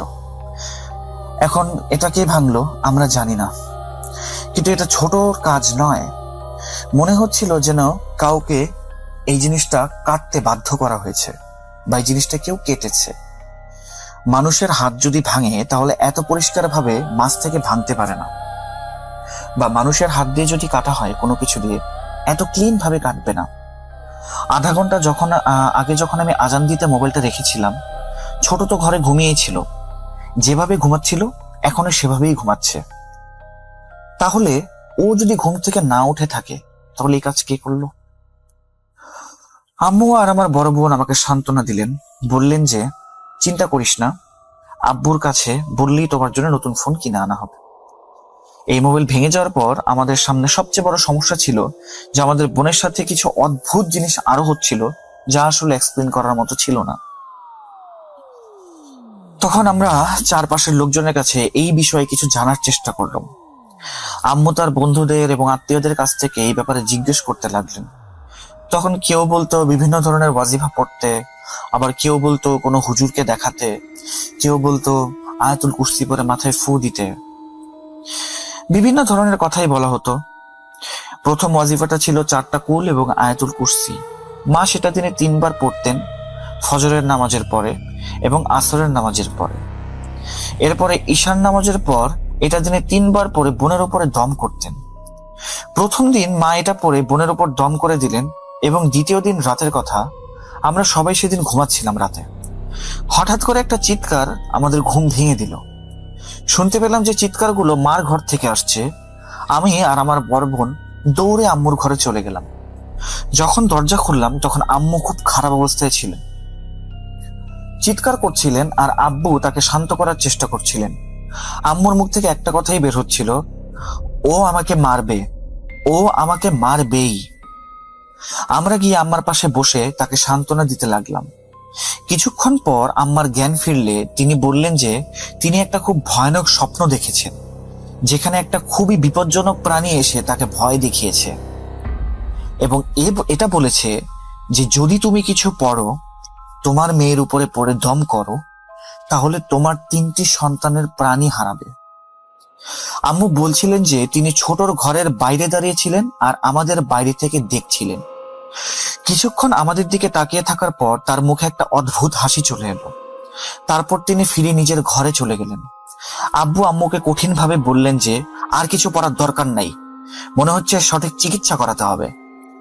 এরপর আমরা নানান ধরনের আলেম, কবিরাজ খোঁজা শুরু করলাম। আলেম খোঁজার চেষ্টা করার সময় যাদের যাদের আমাদের কাছে লিঙ্ক ছিল সেই লিঙ্কগুলো অ্যাক্টিভেট করতে শুরু করলাম। যাকে পারলাম সেখানেই বললাম যে ভালো আলেম যেন পাওয়া যায় এবং পাওয়া গেলে যেন আমাদেরকে জানায়। আম্মুর এক বান্ধবী বললেন যে দেখো, এটা নিয়ে আসলে একটা মাজার আছে, আমি তোমাকে একটা মাজারের ঠিকানা দিচ্ছি, সেখানে যাও, সেখানে নাকি ঝাড়ফুঁক করা হয় এবং ঝাড়ফুঁক করলে রোগী নাকি ঠিক হয়ে যায়। কিন্তু যে মাজারের কথাটি আম্মুর বান্ধবী আম্মুকে বলেছিলেন সেই মাজারটি অনেকটাই দূর ছিল ঢাকা থেকে। তাই আমরা ভাবলাম যে ঢাকার ভেতরে যে অপশনগুলো আছে সেগুলো আগে ট্রাই করে একবার দেখি। আমরা এক আলেম সাহেবের কাছে গেলাম এবং সেখানে গিয়ে আমার বোনের জন্য ইস্তেখারা করালাম। তিনি বললেন তোমার বোনের সাথে একদম নোংরা কিছু একটা যুক্ত হয়ে গেছে। পরে চিকিৎসার নামে তিনি টাকা নিলেন, পানি দিয়ে দম দিলেন, তাবিজ দিলেন, কিন্তু কিছুই কাজ করলো না। পরে সেখানে শুনলাম যে একজন বৃদ্ধ লোক আছে এবং সেই বৃদ্ধ লোক নাকি এই সমস্ত কাজ করে থাকেন। এরপরে আমরা ওনার কাছেই গেলাম। বৃদ্ধ লোকটি যখন ওনার নিজের কাজ করলেন তখন উনি নতুন কিছু বললেন। তিনি বললেন আপনার মেয়ের উপরে জাদু করা হয়েছে। তারপর তিনি তাবিজ ইত্যাদি দিলেন আর চিকিৎসা করার জন্য বললেন। আমরা যখন ঘরে ফিরে চিকিৎসা শুরু করলাম তখন ছোটর অবস্থা আরো খারাপ হয়ে গেল। শুধু ছোটরই নয়, ঘরে অদ্ভুত কিছু ঘটতে লাগলো। আমরা যখন ঘুমাচ্ছিলাম তখন ঘরের আলমারির ভেতর থেকে কেউ যেন ধাক্কা দিয়ে শব্দ করছিল, ঝনঝন শব্দে বাজতে শুরু করলো। কেউ একটা জানালা হঠাৎ করে বন্ধ করে দিত। একবার তো ছোট একটা কাচের গ্লাস হাতে তুলে আব্বুর মাথায় মেরেছিল। এখন যখন সেই চিকিৎসার প্রভাব পড়তে শুরু করলো তখন আমরা বাধ্য হয়ে সেই চিকিৎসা বন্ধ করলাম। এক বন্ধু আমাদের কথা শুনে বলল, একটা পীর সাহেবের মাজার আছে, সেই মাজারে নিয়ে দেখতে পারো, সেখানে এই ধরনের রোগীর চিকিৎসা হয় এবং তারা ভালো হয়ে যায়। যদিও আমাদের মাজারের চিন্তা কখনোই মাথায় ছিল না, মাজারে আমরা বিশ্বাসও করতাম না, মাজারের বিরুদ্ধেই ছিলাম আমরা সবসময়। কিন্তু ভাই, মানুষ যখন বাধ্য হয় তখন মানুষ যে কোনো কিছু করতেই রাজি হয়। আমরা যখন এমন একটি পরিস্থিতিতে ছিলাম যেখানে আমাদের বোনের জীবন এবং মরণের অবস্থা এবং আমাদের পরিবারের এমন অবস্থা, তখন শরণাপন্ন হতে বাধ্য হয়েছিলাম। আমরা যখন সেই মাজারে পৌঁছলাম দেখলাম 2-3 জন রোগী অদ্ভুত আচরণ করছে। আমরা আমাদের বোনকে মাজারের ভেতরে ঢোকালাম, কিন্তু তাতে কোনো ফল হচ্ছিল না, সে একদমই নর্মাল হচ্ছিল না। এরপর একজন আলেম সাহেব, 2 জন আলেম সাহেব, এভাবে ধাক্কা খেতে খেতে কিছুই হচ্ছিল না। এখন একমাত্র অপশন ছিল আম্মুর বান্ধবীর যেই বলা মাজারটা, সেটা। অনেকেই নিয়ে অনেক কথাই বলছিল যে ছোট মেয়েটা সম্ভব হচ্ছিল না কোনো কিছু করা, ছোট মেয়েটার উপরে তোমরা অত্যাচার করছো, এই ধরনের কথাবার্তা। কিন্তু আমার বোনের যে অবস্থা ছিল তাতে তাকে বাই রোডে নেওয়া পসিবল হচ্ছিল না বা ট্রেনে নেওয়া পসিবল হচ্ছিল না। ডাক্তাররাও তাকে শান্ত রাখার পরামর্শ দিয়েছিলেন, তাই সে বেশ দূর পর্যন্ত ঘুমাতো। তারপরেও একদিন সকালে সে ঘুমানোর পরে আমরা ট্রেনে করে তাকে রওনা দিলাম। আমরা আমাদের ছোট্ট বোনটাকে নিয়ে মাজারে যখন পৌঁছালাম তখন আমি আমার ছোট বোনের হাতটা ধরে মাজারের ভেতরে ঢুকলাম। মনে হচ্ছিল যেন আমার হাতে আমার বোনের হাতটা হঠাৎ করে নেই, বরং একটা পাথরের মূর্তি। আমি ভেতরে ছিলাম আর সে মাজারের বাইরে দাঁড়িয়েছিল। সে ভেতরে কোনোভাবেই আসছিল না, যেখানে ছিল সেখানেই দাঁড়িয়েছিল অটল অবস্থায়। আম্মু, আব্বু এবং বড় বোন সবাই তাকে টেনে আনার চেষ্টা করছিলেন, কিন্তু আমরা 4 জন মিলে তাকে নড়াতেও পারছিলাম না। বড় বোন মোবাইলে আজান বাজিয়ে দিলেন এবং মোবাইলটা তার কানে ধরিয়ে দিলেন। আজানের আওয়াজ তার কানে লাগতে তার শরীর যেন টলমল করতে লাগলো। আমরা তখন তাকে নিয়ে ভেতরে চলে এলাম। সে ভেতরে গিয়ে হট্টগোল শুরু করে দিল। তাকে হুজুরের কাছে খুব কষ্টে নিয়ে যাওয়া হলো। সে খিকখিক করে হাসছিল এবং অদ্ভুত গলায় বারবার বলছিল, তোমরা যা খুশি করো, আমরা একে ছাড়বো না। আমরা ওই মাজারে 1 ঘন্টার মতো ছিলাম। সে সেখানে হুল্লোড় করতে লাগলো। হুল্লোড় করতে করতে হঠাৎ অসুস্থ হয়ে পড়ে এবং আমরা অনেক কষ্টে তার জ্ঞান ফিরিয়ে আনলাম। যখন মাজার থেকে বেরোচ্ছিলাম তখন সেখানে একজন রোগী এসেছিলেন। মনে হয় তারও একই ধরনের সমস্যা ছিল। সে আমাদের বোনের দিকে তাকিয়ে গর্জন করতে শুরু করলো। ছোট তার দিকে তাকিয়ে গর্জনের একটা রিয়াকশন দিল, যেন তাদের 2 জনের মধ্যে কোনো যুদ্ধ চলছিল। তারা 2 জন এমন ভাবে গর্জন করতে থাকলো, একে অপরের উপরে হামলা করার চেষ্টা করলো, যে আমরা ছোটকে ধরে রাখতে অনেক বেসামাল হয়ে যাচ্ছিলাম। অন্যদিকে সেই রোগীর পরিবারের লোকজন অনেক কষ্টে তাদের রোগীকে ধরে রাখার চেষ্টা করছিলেন। একদিন আমরা যেই জায়গায় গিয়েছিলাম সেখানে একটা হোটেলে থাকলাম এবং তারপরে আবার ঢাকার দিকে রওনা হলাম। আমরা হতাশ হয়ে পড়েছিলাম, ক্লান্ত হয়ে গিয়েছিলাম। ছোটের এমন অবস্থা ছিল যে সোজা হয়ে উঠতেও পারছিল না, দাঁড়াতেও পারছিল না। 24 ঘন্টার মধ্যে 18 ঘন্টা ঘুমাতো, বাকি 6 ঘন্টা যখন জাগ্রত থাকতো তখন তাকে দেখে আমাদের ভয় লাগতো। যেভাবে সে আমাদের দিকে তাকিয়ে থাকতো এবং আমাদের অসহায়ত্বকে উপহাস করত, সেটা বলার বাহিরে ভাই। দিনগুলো খুবই কষ্টে যাচ্ছিল আমাদের। আমরা ওর উপর চাপও দিতে পারছিলাম না ভয়ের কারণে। যতবার চাপ দিতে চাইতাম হিতে বিপরীতই হতো। একদিনের কথা, সেদিন রবিবার ছিল। আমার বোন ঘরে ঘুমাচ্ছিল আর আমরা বাইরে এসে চিন্তা করছিলাম কি করা যায়। ডাক্তার দেখানো হলো, আধ্যাত্মিক চিকিৎসা করানো হলো, কিছুই হচ্ছে না। কি করি? দুপুরের খাবার খেয়ে আমরা টিভির লজে চায়ের জন্য বসেছিলাম। ঠিক তখন আমাদের বাড়িতে বেল বাজলো। আমরা বাইরে গেলে বাহিরে একজন বৃদ্ধ লোক দেখলাম দাঁড়িয়ে আছেন। তার পরনে সাদা পাঞ্জাবি, সাদা পায়জামা, সাদা টুপি এবং মুখ ভর্তি সাদা দাড়ি। তার চোখগুলো ছিল নীলাভ আকৃতির এবং দেখতে খুবই সম্মানিত ব্যক্তি মনে হচ্ছিল। যেভাবে দরজাটা খুললাম, আমাকে সে সামনে এসে সালাম দিলেন, আসসালামু আলাইকুম। আমি বললাম, জি ওয়ালাইকুম আসসালাম, বলেন কার সাথে দেখা করতে এসেছেন, কাকে চান? উনি বললেন, বাবা ভেতর থেকে আপনার আব্বুকে একটু ডেকে আনেন। আমি গিয়ে আব্বুকে ডেকে আনলাম। আমার আব্বুকে উনি বলতে লাগলেন, আমি আপনাদের পাশের স্থানীয় মসজিদের ইমাম ভাইজান, আপনার মেয়ের সম্পর্কে শুনলাম, ভাবলাম আপনার সাথে একটু দেখা করে যাই। এখন যেহেতু আমাদের বোনের অবস্থা খারাপ ছিল, যে তার অবস্থার কথা প্রতিবেশীরাও জানতো, কাজে এটা স্বাভাবিক ছিল ইমাম সাহেবের কানে যাওয়া। উনি এটা বললেন যে উনার সাথে কিছু জিন আছে যার মাধ্যমে উনি সাহায্য করতে পারেন, এবং এরপর উনার কাছে এই কথা, আমার বোনের কথাগুলি রটিয়ে গেল। এই কারণেই উনি আমাদের বাড়িতে এসলেন। আব্বু যখন ওনার কাছে জানতে চাইলেন যে উনি কিভাবে জানলেন, তখন উনি বললেন যে আপনার যে প্রতিবেশী আছেন তিনি আমাকে বলেছেন। আব্বু ওনাকে নিয়ে ভেতরে ড্রয়িং রুমে বসালেন। তারপর আব্বু আম্মুকে বললেন, যাও ওকে ডেকে নিয়ে আসো। ওই বৃদ্ধ বললেন, না আপনারা তো এখানেই বসে থাকুন, ওকে ডাকার কোনো দরকার নেই, আমি এখানেই আছি, সমস্যা নেই, একটু পরে ওই মেয়ে নিজেই আমাদের কাছে চলে আসবে। ওনার এই কথা শুনে আব্বু, আম্মু, আমি, বড় বোন সবাই অবাক যে ও নিজে কিভাবে চলে আসবে। তারপর উনি আমাদের কাছে আমাদের বোনের গল্প শুনতে চাইলেন এবং আমরা ওনাকে গল্প শোনাচ্ছিলাম আমাদের বোনের, এবং এও বলছিলাম যে আমরা ওর স্বাস্থ্যের জন্য কতটুকু চিন্তিত। উনি বলতে লাগলেন যে তোমরা চিন্তা করো না, আল্লাহ আমাদের সাহায্য করবেন, একমাত্র তিনিই সমাধান দিতে পারেন, আর সত্যি কথা হলেও আমাদের সমাধান দিতে পারেন আল্লাহ, এবং তার উপর আমাদের নির্ভরশীল থাকতে হবে। কথা বলছিলাম, 10-15 মিনিট পার হয়েছে। কিছুক্ষণ পর আশ্চর্যজনক ভাবে ছোট নিজেই ঘর থেকে বেরিয়ে এলো। সে চুপচাপ করে এসে বুড়োর পাশে বসে গেল। বুড়ো লোকটি আমাকে বললেন, একটা টব নিয়ে আসো তো পানি দিয়ে। আমি তাড়াতাড়ি গিয়ে টবে পানি নিয়ে এলাম এবং বুড়োর হাতে দিলাম। একটা ছোট্ট বোতল ছিল যার মধ্যে একটু পানি ছিল। উনি বললেন সেই পানি টবের পানিতে মিশিয়ে দিতে। তারপর ছোটকে বললেন, এই টবের মধ্যে পা রাখো আর পানি দেখে বলো তুমি কি দেখতে পাচ্ছ। ছোট পা টবের ভেতরে দিল।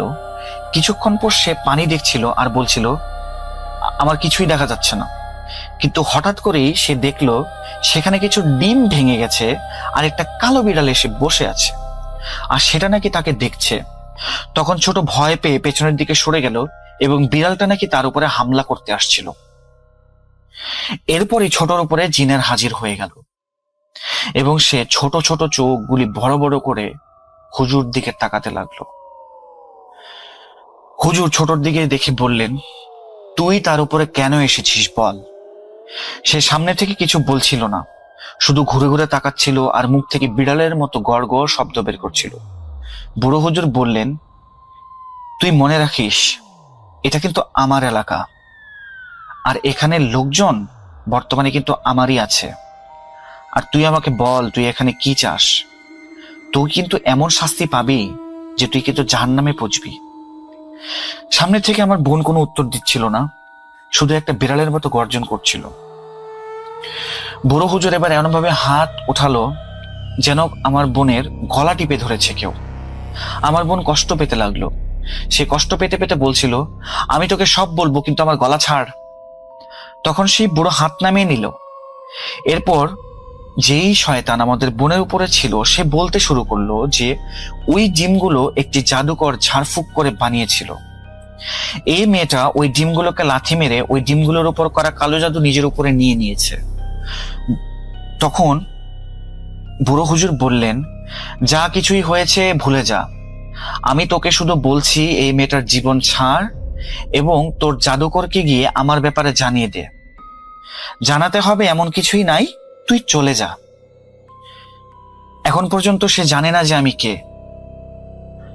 এই কথা বলার পরে ছোট সোজা হয়ে দাঁড়িয়ে গিয়ে বৃদ্ধ হুজুরের পায়ে হাত লাগালো, যেভাবে বড়দের সম্মান জানাচ্ছে। আর আমার বড় বোন তো সেখানেই মাটিতে পড়ে গেল এই অবস্থা দেখে। আমাদের ড্রয়িং রুমের দরজা এত জোরে বন্ধ হলো যে কেউ বাইরে থেকে দরজাটা সজোরে বন্ধ করে দিয়েছে। কিছুক্ষণ পরে ছোটর জ্ঞান ফিরে এলো, কিন্তু সে তো খুব ভয় পেয়ে গিয়েছিল। তার চোখে এমন দৃষ্টি ছিল যেন সে কিছুই জানে না তার সাথে কি হয়েছে। বৃদ্ধ লোকটি আমার বড় বোনের জ্ঞান ফিরলে বললেন, ছোটকে তার ঘরে নিয়ে যাও মা। এরপর সেই বৃদ্ধ লোকটি আমাদেরকে বললেন, এই মেয়েটার সাথে যাই হয়েছে তাকে কিছুই বলতে হবে না। তার শরীরে কিছুদিন দুর্বলতা থাকবে, তার খাবার দাবারে খেয়াল রাখবে, কিছুদিন শারীরিক দুর্বলতা থাকার পরে সে নিজেই ঠিক হয়ে যাবে।